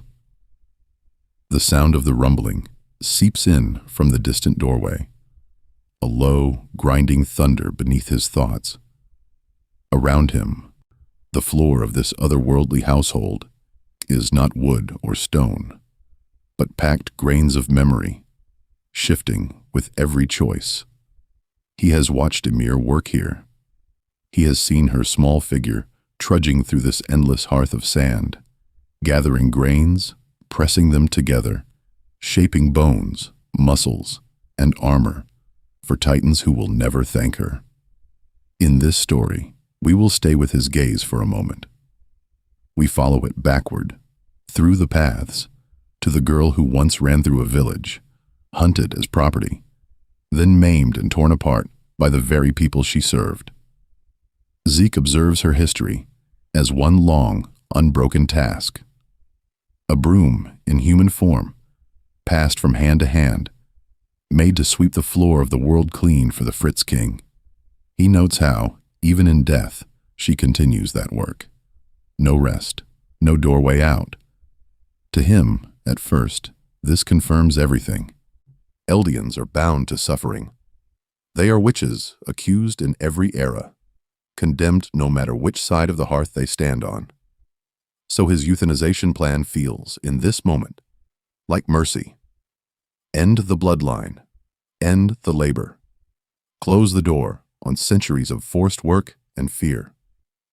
If Ymir, with godlike power, still kneels in the sand, then what hope is there for anyone else? A world without Eldians seems to him like a swept floor at last. Then Eren speaks to Ymir, and the pattern breaks. He does not appeal to duty, to the king's commands, or to the role she has always played.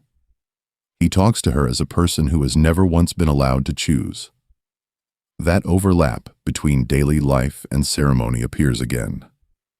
This girl who built monsters, grain by grain, is suddenly framed not as a tool, but as someone standing forever at a locked doorway, waiting. Zeke watches her hesitate.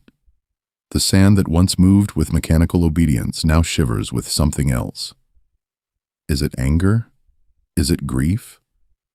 The question itself is a crack in his certainty. Along the way, we will see how dangerous that first doubt can be. He remembers, in a muted flash, how Marley decided for the Eldian ghettos, how the royal family decided, behind their walls, to renounce war for everyone under their roof, how he, in turn, decided that no Eldian child should ever be born again. Different brooms, same sweeping motion, different rulers at the hearth, the same floor being cleared of unwanted lives. It belongs to the house. It belongs to the hearth. It belongs to the people who clean up what history leaves behind. Zeke begins to see that his plan is another hand gripping the handle. Now let's begin the part he never prepared for. He sits in the sand as the rumbling's tremor grows louder, watching the Titans march out through the world's open doorway. For the first time, a deep, unsteady doubt settles in his chest. Has he ever understood what it means to save anyone at all? The question does not answer itself. It only waits, as the footsteps draw nearer, for what he will do next. The answer arrives as a sound before it becomes an image. A rolling, grinding roar, stone giving way, foundations shaking.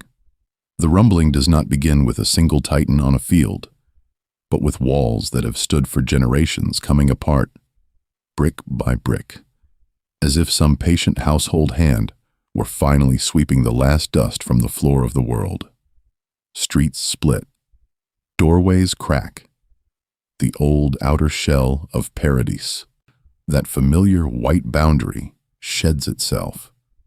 From within that man-made cliff, colossal Titans step out in rows, each one a moving wall, each one taller than the towers that once watched over the harbor. Their feet rise and fall in slow, synchronized work. Every impact is a broomstroke across the continent's surface, scouring soil, forests, and towns.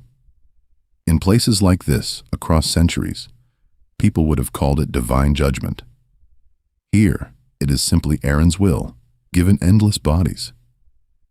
We might expect Zeke to stand at the center of this, visible, directing the march.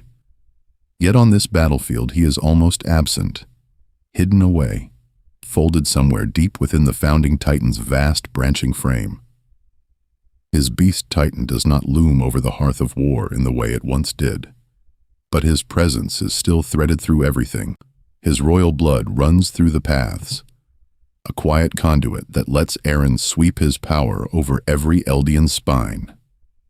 In this story, we will notice that the rumbling is not only stone and muscle. It is a circuit that must stay closed. Eren is the will. The founding Titan is the broom in his hand. Zeke is the handle that connects them, the simple, necessary piece that lets the motion travel from thought to impact. As long as he lives, the march continues. On the flying boat, and then above the shattered coastline, the Alliance feels this before they can prove it. Armin, who has learned to read systems the way others read maps, begins to say it aloud. If the Founding's power flows through royal blood, then breaking that bloodline in this one body might be the only way to interrupt the pattern. Along the way, we will hear Peek, Jean, Connie, Mikasa weighing the cost. They cannot sweep the whole battlefield clean, but perhaps they can remove one hidden support. For Levi, the realization does not arrive as a theory. It arrives as an old promise. He remembers the stones at Shiganshina, the way Zeke turned simple rocks into artillery and comrades into red dust on the floor. He remembers Erwin's charge, the men who ran toward the Beast Titan's roar and never came back. His vow to kill the beast was once a private doorway he kept in his mind, a single task waiting on the other side of the war. Now that overlap between daily life and ceremony shifts. His personal vendetta becomes a ritual the whole world requires. The man he has chased through forests and city streets is no longer just an enemy officer. He is the pin holding the rumbling's broom together.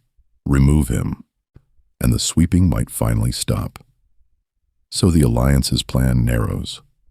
Among all the towering ribs and tendons of the Founding Titan, among all the screaming faces and collapsing houses beneath its shadow, their path reduces to one quiet, brutal objective.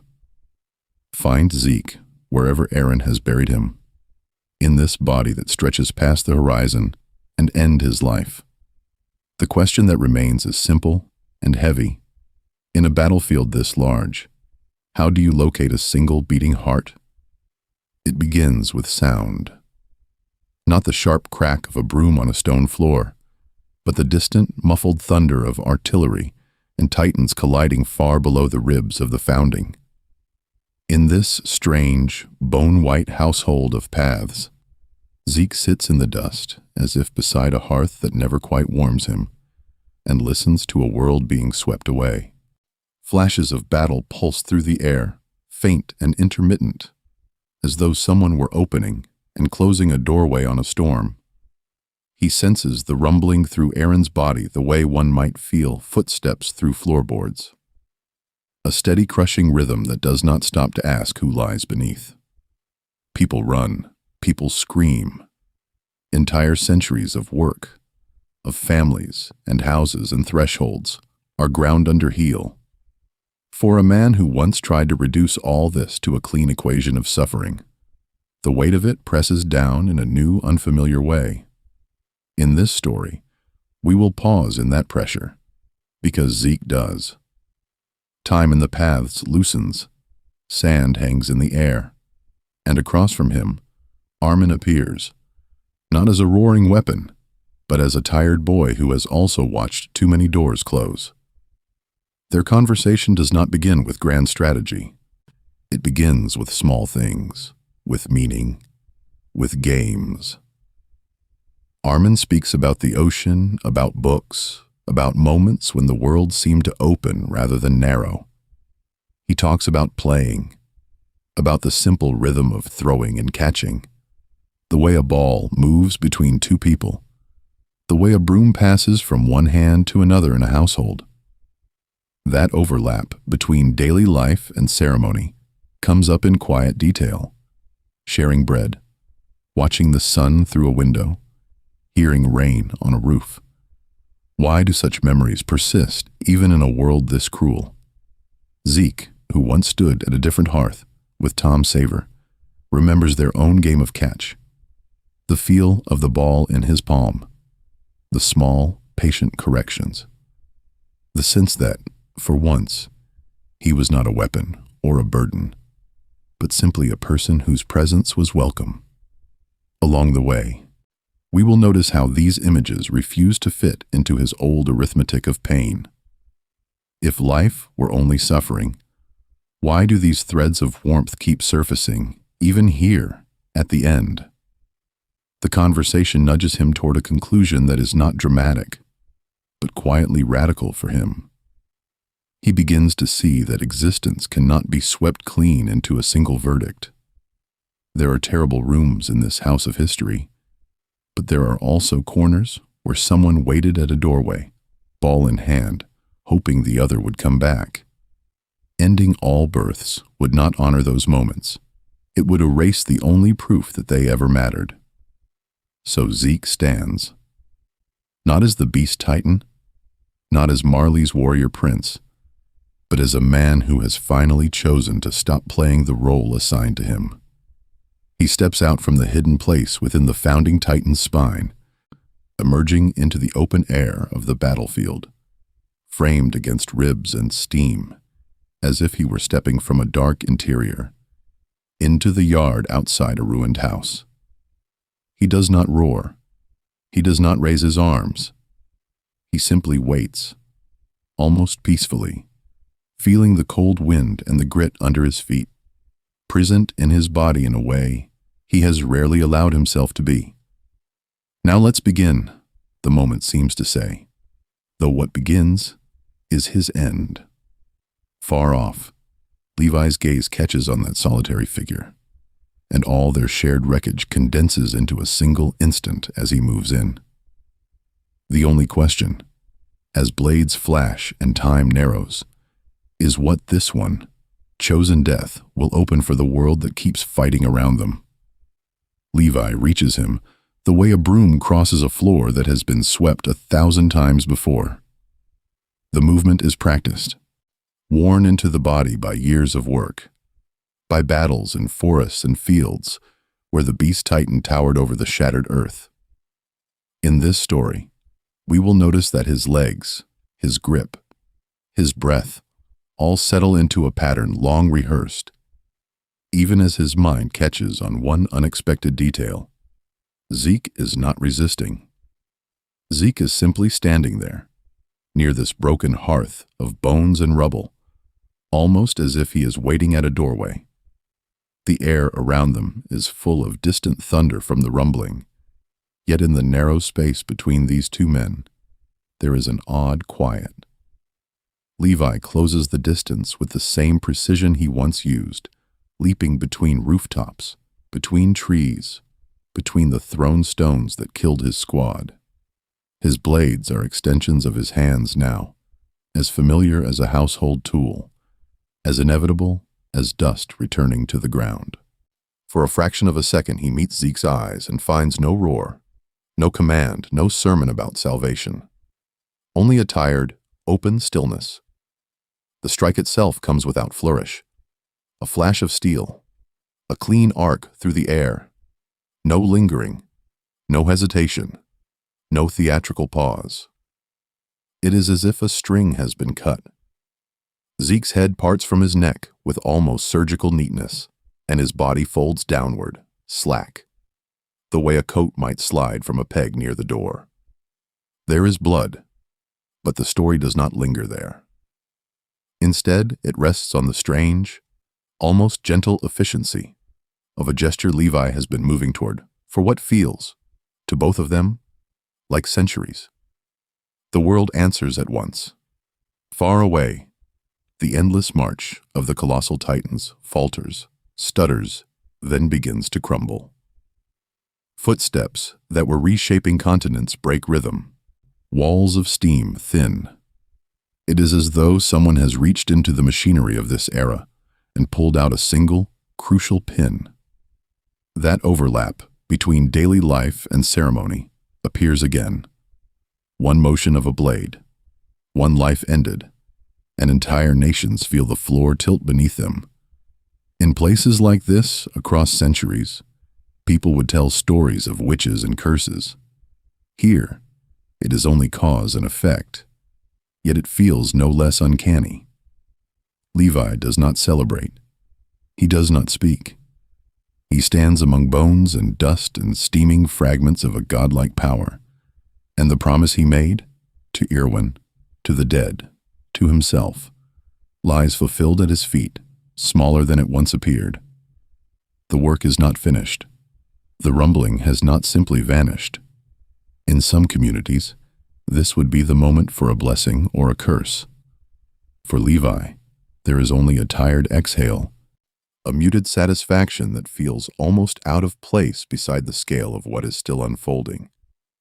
Zeke's face, resting now among the debris, carries an expression we have never truly seen on him. The tightness is gone. The missionary fervor is gone. There is no plea for understanding, no lecture about ending the bloodline. His features are loose, almost peaceful, as if he has finally stepped out of the role of weapon and symbol and returned to being only a man who made a choice. Along the way, we will see how this chosen end reshapes the paths of those still moving.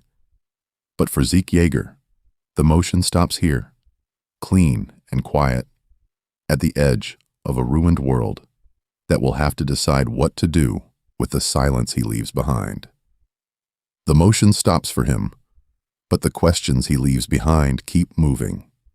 When we look back along the path Zeke has swept through this story, we do not see only a beast titan on a battlefield. We see a quiet child in a cramped household, waiting at a hearth for parents who are already facing a different doorway. Zeke begins as a boy pressed between two floors of expectation. Above him, Grisha and Dina stack their dream of Eldian restoration.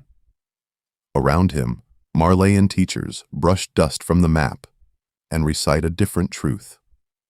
No one really bends down to see the child himself until Tom Saver appears, a tired man with a ball, a mind full of questions, and the patience to listen. In this story, we will remember that Zeke's first rescue is not from enemies, but from neglect. From there, his broom is built from borrowed pieces. His parents' fear of oppression, Marley's contempt for Eldians, Xaver's grief and quiet wish that no one be born into this pain again. Zeke gathers these twigs into a single, rigid handle, a plan to end suffering by ending his own people. It is not hatred that moves his hand. It is a cool, distant mercy that does not trust other people to choose their own futures. Bread needs shaping. Water needs hauling. A life, in his view, needs to be put away before it can make a mess. This is where his rational extremism settles into the story like dust. On paper, his euthanization plan is consistent. In practice, it wipes out every messy, inconvenient thing that makes people human. Surprise, error, children who grow up different from what their parents intended. That overlap between daily life and ceremony appears again. He wishes to sweep the world clean, but a world without crumbs, tears, and quarrels is not a household. It is a sealed room. Along the way, we will notice how he stands beside Aaron as a mirrored figure. Two sons of the same man, each carrying inherited trauma through a different doorway. Zeke chooses absence. No more Eldians, no more births, no more risk. Aaron chooses excess, overwhelming force, a tidal wave of footsteps across the floor of the earth. Between erasing your own people and crushing everyone else, a narrow middle path waits, fragile, almost invisible. Neither brother trusts it enough to walk there. In places like this, across centuries of stories, we are invited to ask who the villain is. Zeke orders massacres, flings stones, turns a field into a graveyard. He is monstrous in effect. Yet he is also the lonely boy who wanted approval, the young warrior who clung to Saver's praise, ain't the man in paths who plays catch because he has nothing else. He is not a cackling figure on a broom among witches. He is a tired clerk of despair, filing away futures. His plan fails. His people are not gently erased. Instead, his final gesture is small and personal, stepping out from the rubble to let himself be cut down, breaking Aaron's control for a heartbeat. Now let's begin to see that this, more than any grand design, is his legacy. Not the map he tried to redraw, but the questions he leaves on the table about responsibility, mercy, and the cost of deciding that other lives, other households, are yours to fix. Those questions will wait at the next doorway we cross in this story, as we turn from Zeke's silence to the voices that still have to answer it. So we step through that doorway and find him not on a battlefield, but on a patch of worn grass in Liberio. A boy, a man in glasses, a ball moving through the air in an easy arc. Before the Beast Titan, before plans and counterplans, there is simply Zeke and Tom Saver playing catch, the same way people sweep a floor or tend a hearth, slow, repetitive, calming. The sound is small, the glove, the soft thud, the faint scuff of shoes in the dust. Back and forth, back and forth. In this story, we will keep returning to this quiet game, because for Zeke, it becomes a whole language. Each throw says, "I see you." Each catch answers, "You're still here." In a household where his parents' eyes are fixed on distant enemies and distant centuries, this is the first work that feels made just for him. That overlap between daily life and ceremony gives the ball its first shadow. A simple throw becomes a ritual. Saver's arm lifts, the ball leaves his hand, and for a second Zeke's worries hang in the same suspended space. When the ball lands in his glove, the world feels briefly manageable again. The rules are clear. The distance is known. If he drops it, they just pick it up and begin again. How tempting is it, for a lonely child, to hope that the whole world might be run on those terms? Later, the game follows him into war. The same motion that once sent a ball across a park now sends stones, shells, and houses through the air. The Beast Titan's throws are terrifying, but the gesture is strangely familiar. A wind-up, a release, a result that can be measured as if the battlefield were only another field, another marked-out floor where the score is counted in bodies instead of runs. Along the way, we will see how that habit of mind never really leaves him. In places like this, across centuries of his life, baseball becomes his broom, the tool he reaches for whenever he wants to sweep chaos into neat lines. He teaches children to throw, mentors warriors, with the same patient tone Saver used on him. And even when he stands against people who oppose him, he reaches for that shared reference. With Levi, with Aaron, with Armin at the end, he speaks in the rhythm of innings, pitches, and final outs, as if a household of enemies might be tidied by the right sequence of plays. In some communities, games are how difficult truths pass through the doorway of the heart. For Zeke, the tragedy is that he mistakes the game for the world. He wants rules that stay put, a final score that settles everything, a mercy so clean it erases all future suffering. But people slip the frame. Freedom does not stay inside the chalk. Now let's begin to imagine a different park, a different afternoon. No uniforms, no Marley, no Survey Corps. Just a father, a son, maybe a younger brother waiting by the fence. A ball moving through the air over an ordinary patch of ground. No titans, no plans to save anyone. Only the small, steady work of throwing and catching, of being seen and answered, held for a moment in the simple arc between two open hands. From that imagined park, we return to the real one in Liberio. The same open ground, the same ball. But here the air is heavier. Grisha is not simply a father. He is a man carrying the ruin of a lost sister, the weight of a persecuted people, and a broom made of old ideals he keeps trying to sweep through his son's life. Dina stands beside him with the same intent, her smile already turned toward the future nation she hopes Zeke will restore. In this household, the hearth is lit by pamphlets and whispered meetings. Zeke's homework shares the table with restorationist maps. When he misses a throw, the silence that follows is not the silence of a child who dropped a ball on the floor. It is the silence of adults recalculating a plan. They see a doorway into Marley's warrior program, and beyond that, a path to the founding titan. Their son becomes a handle to grip, a tool to work with, more broom than boy.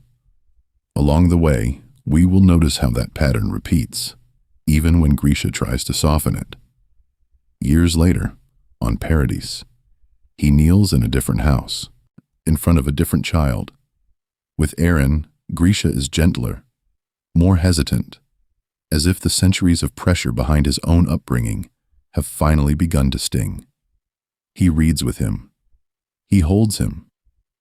Yet the burden he passes on is larger than any he placed on Zeke. The key, the basement, the command to save the world. The doorway is warmer this time, but it still opens onto a battlefield. Zeke watches all of this from a distance, both in memory and through paths, almost from above the roof. He internalizes a simple, devastating rule. Children exist to finish what their parents could not. If every generation is just another broom pushed across the same blood-stained floor, what mercy is there in bringing more children into the house at all?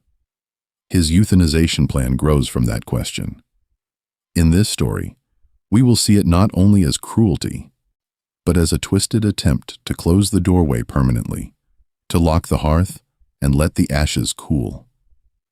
Yet the shadow falls in another direction as well. The boy who resented being used becomes a man who uses others. Zeke trains Reiner, Gabi, Falco. He praises them, guides them, and quietly angles their paths toward his own design. He sends children to the front lines, to Shiganshina's ruined streets, to the very floors where families once ate and slept. The broom has changed hands, but the work is the same. That overlap between daily life and ceremony appears again here. Parents, children, titans, and nations all move through the same narrow doorway of expectation. Attack on Titan uses Zeke to ask a quiet question. Can anyone fully step out of the previous generation's shadow? Or can we only choose which parts of their household we continue to tend? Which corner of the hearth we finally refuse to sweep? When we stand with Zeke at that narrow doorway, we can finally ask the question his whole life circles around.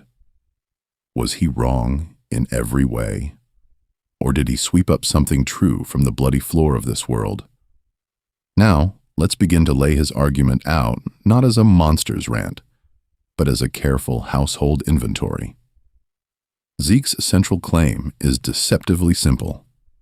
As long as Eldians exist, he says, they will be treated as tools, as titans in waiting, as witches whose very blood turns any broom into a weapon.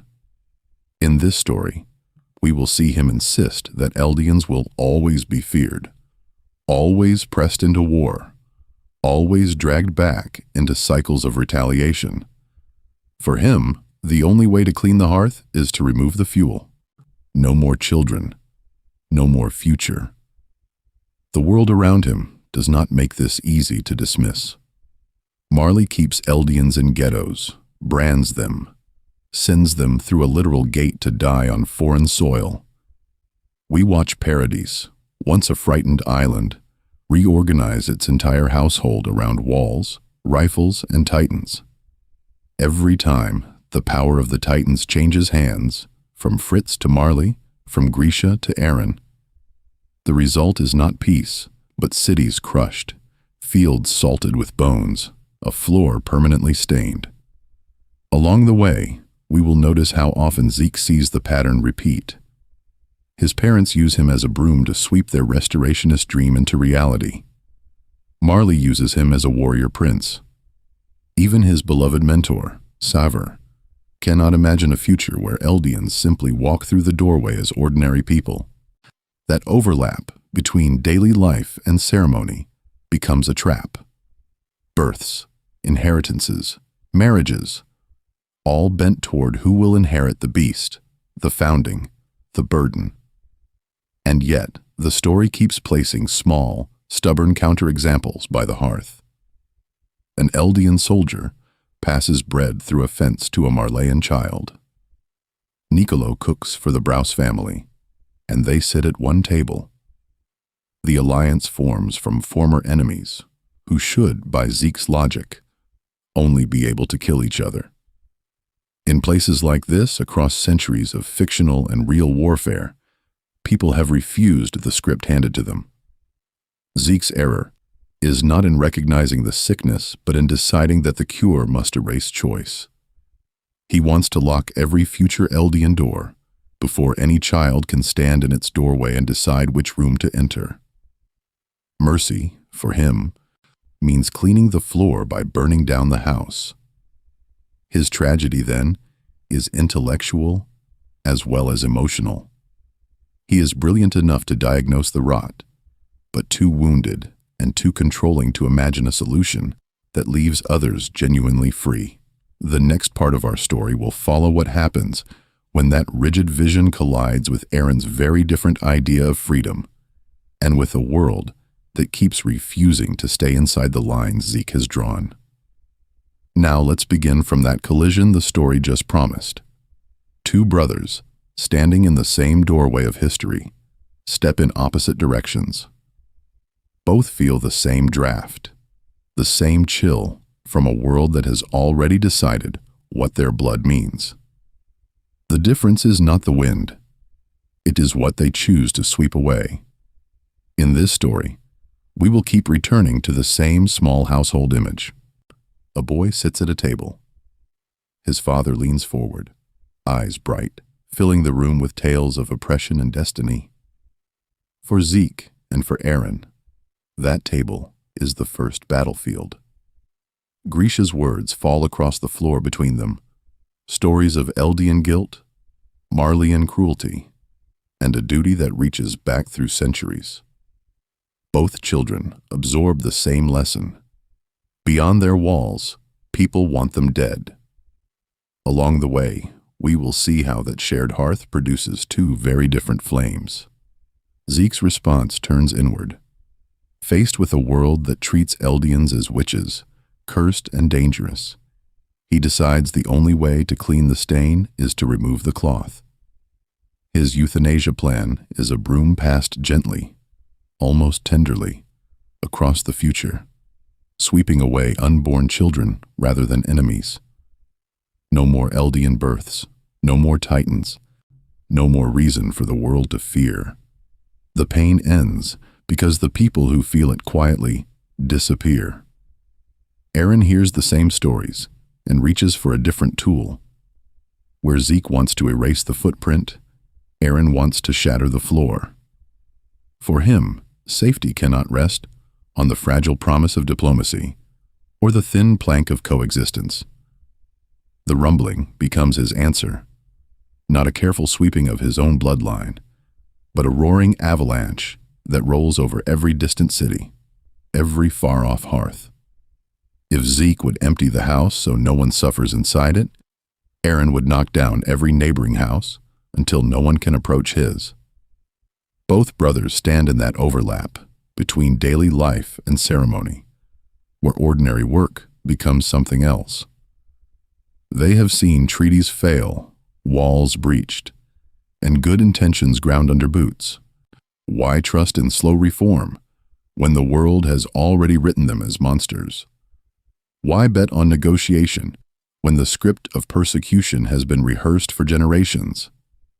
Each of them reaches instead for a final answer, a clean, absolute sweep, even if it means turning the whole landscape into a bare, echoing floor.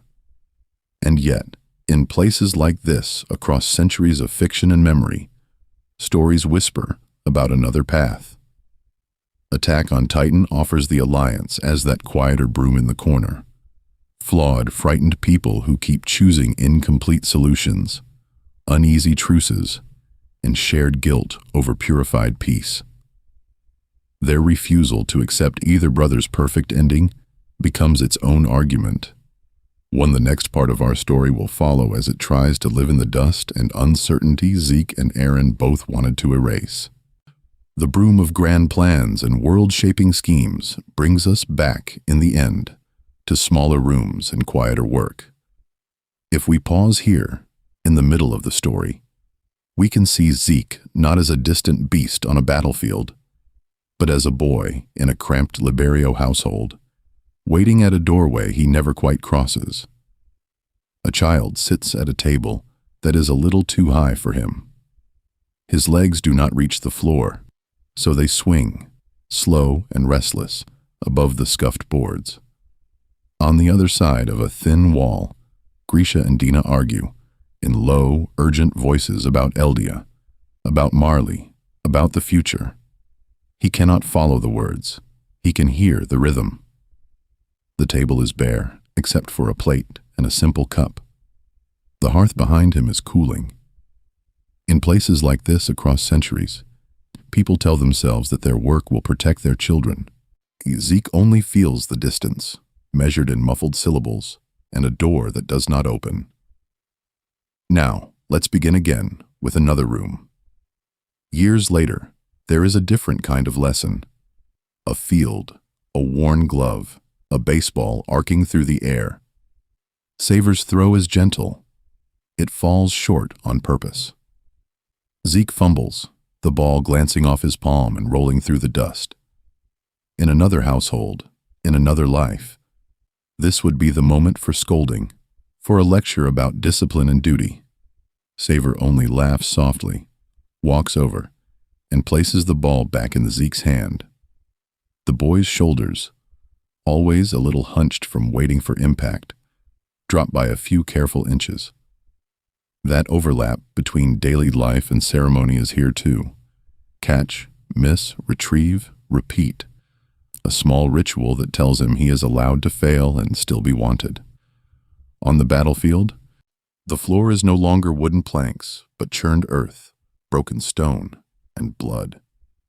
Steam rises from the beast titan's body, drifting away in slow sheets. Zeke sits, half emerged, hands bare and stained, watching the red smear into the mud. He tells himself, this is necessary work, that every crushed soldier and shattered wall is another sweep toward a cleaner world. Is it mercy to end a people's future, he wonders, or only a different kind of cruelty? The justification settles over him the way the steam does, thin and temporary, never quite covering the marks beneath. Later still, in that pale, impossible space of paths, the war falls quiet. Zeke and Armin sit together, as if on a plain floor only they can feel. They talk about games, about childhood afternoons, about meaning. Two exhausted men, comparing the rules they tried to impose on a world that kept refusing to play along. Along the way, we will see that their conversation is less a debate and more a shared confession.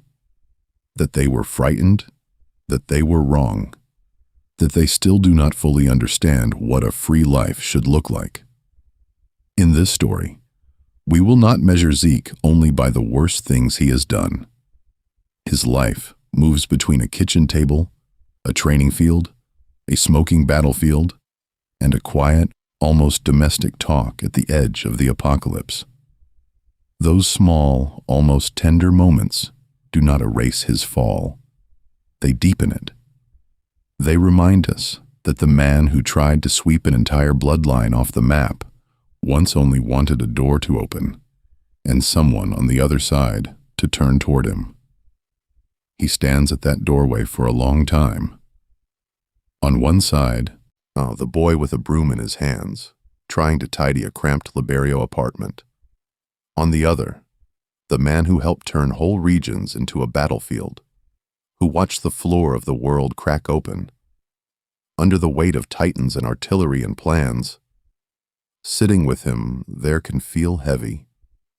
We have walked through betrayals that began at a kitchen table, through a plan that called for ending an entire people's future, through a war that turned bodies into tools and families into targets. In this story, we will not pretend that any of that is light. His life leaves ash around the hearth. So, before we move on, we can let the pace slow. Notice where you are right now. The chair, the bed, the couch, the patch of floor under your feet. The quiet hum of a household around you.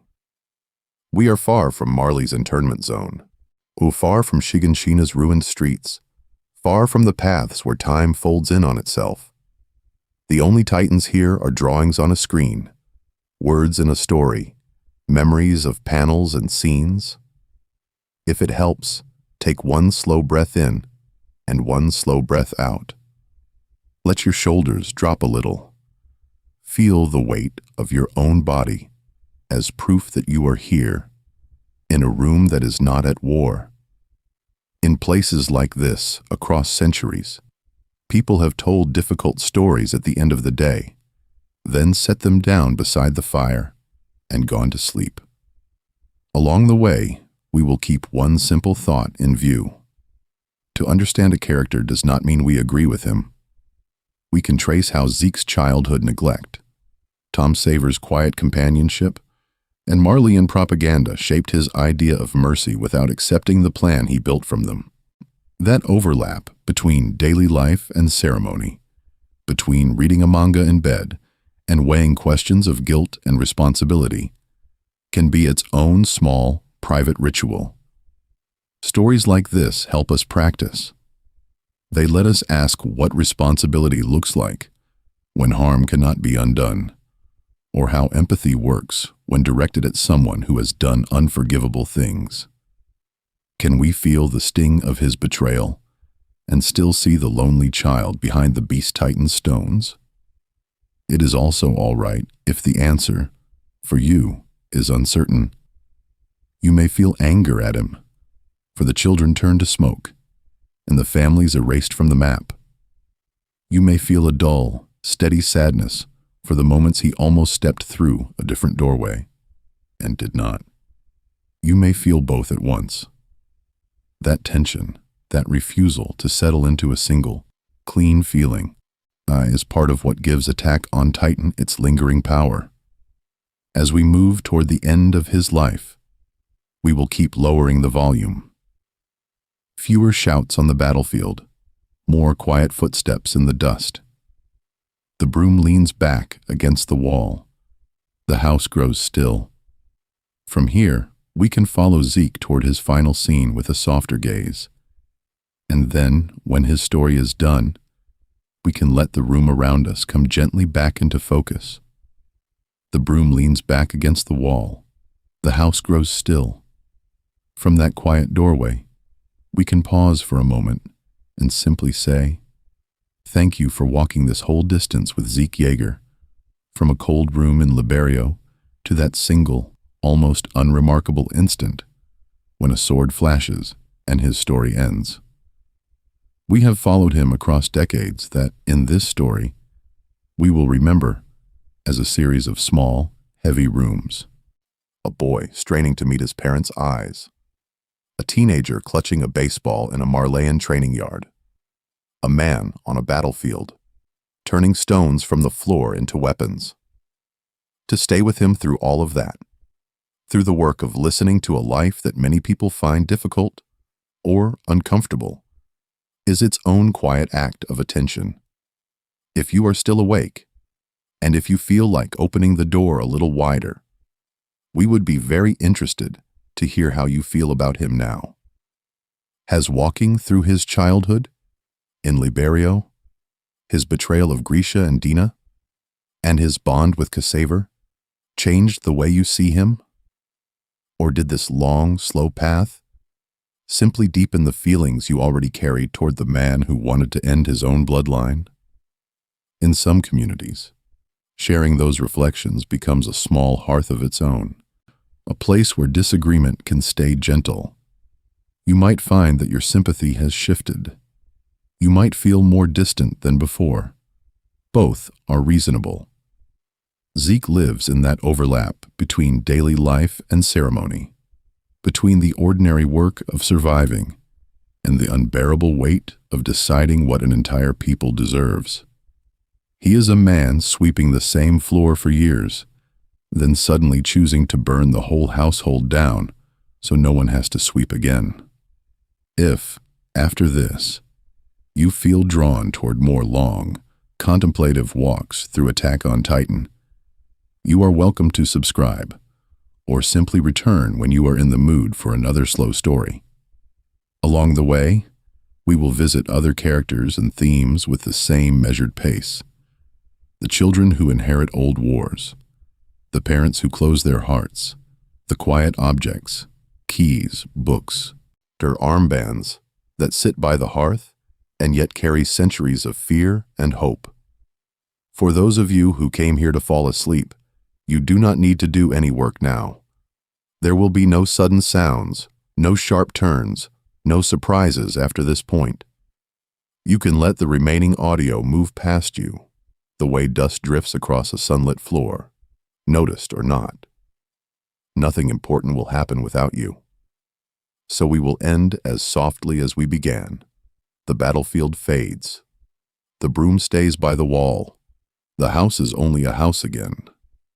Whether you are lying in the dark at night, resting in the middle of a long day, or waking slowly with the morning, we wish you a peaceful, unhurried rest.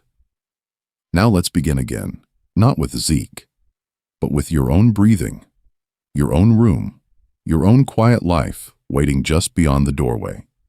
We have walked with one complicated life from beginning to end, from a frightened child in Liberio to a man dissolved on a battlefield.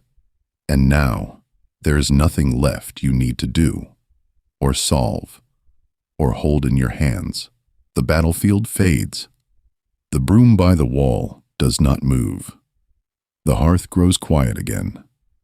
Any last images of titans, of walls, of narrow streets and open killing fields can move to the edges of your mind now, the way a heavy book closes and rests on a table, its pages no longer asking to be read. In this story, we will not turn another page tonight.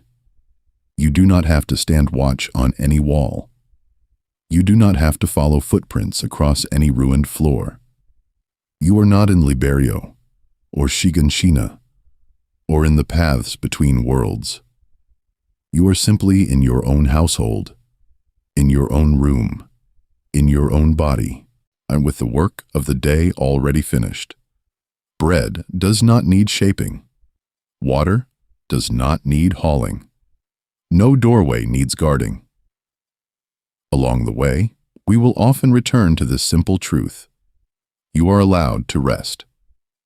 For now, you can let the weight of your blankets be the only burden you carry.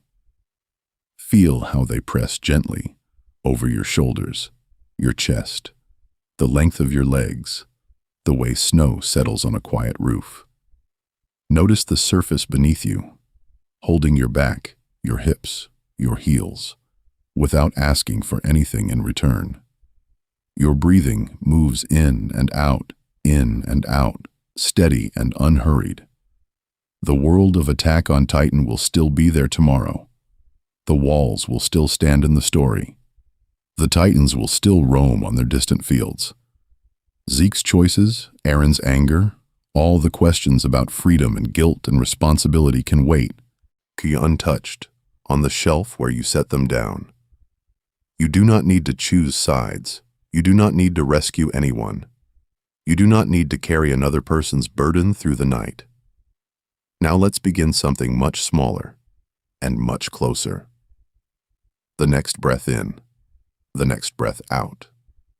The soft sound in the room, whether it is a faint hum, a distant car, or only the quiet. In places like this, across centuries, people have finished their work, swept the floor, banked the fire at the hearth, and then simply lain down. Nothing dramatic, nothing heroic, just rest. You may notice thoughts arrive, and you may let them drift away again, as if they were distant figures walking past a window. The story has ended for now. The broom waits by the doorway. The house is safe enough to sleep in. We will leave you here, in that safety. No more images. No more battles, only your own calm breathing in the dark. Good night.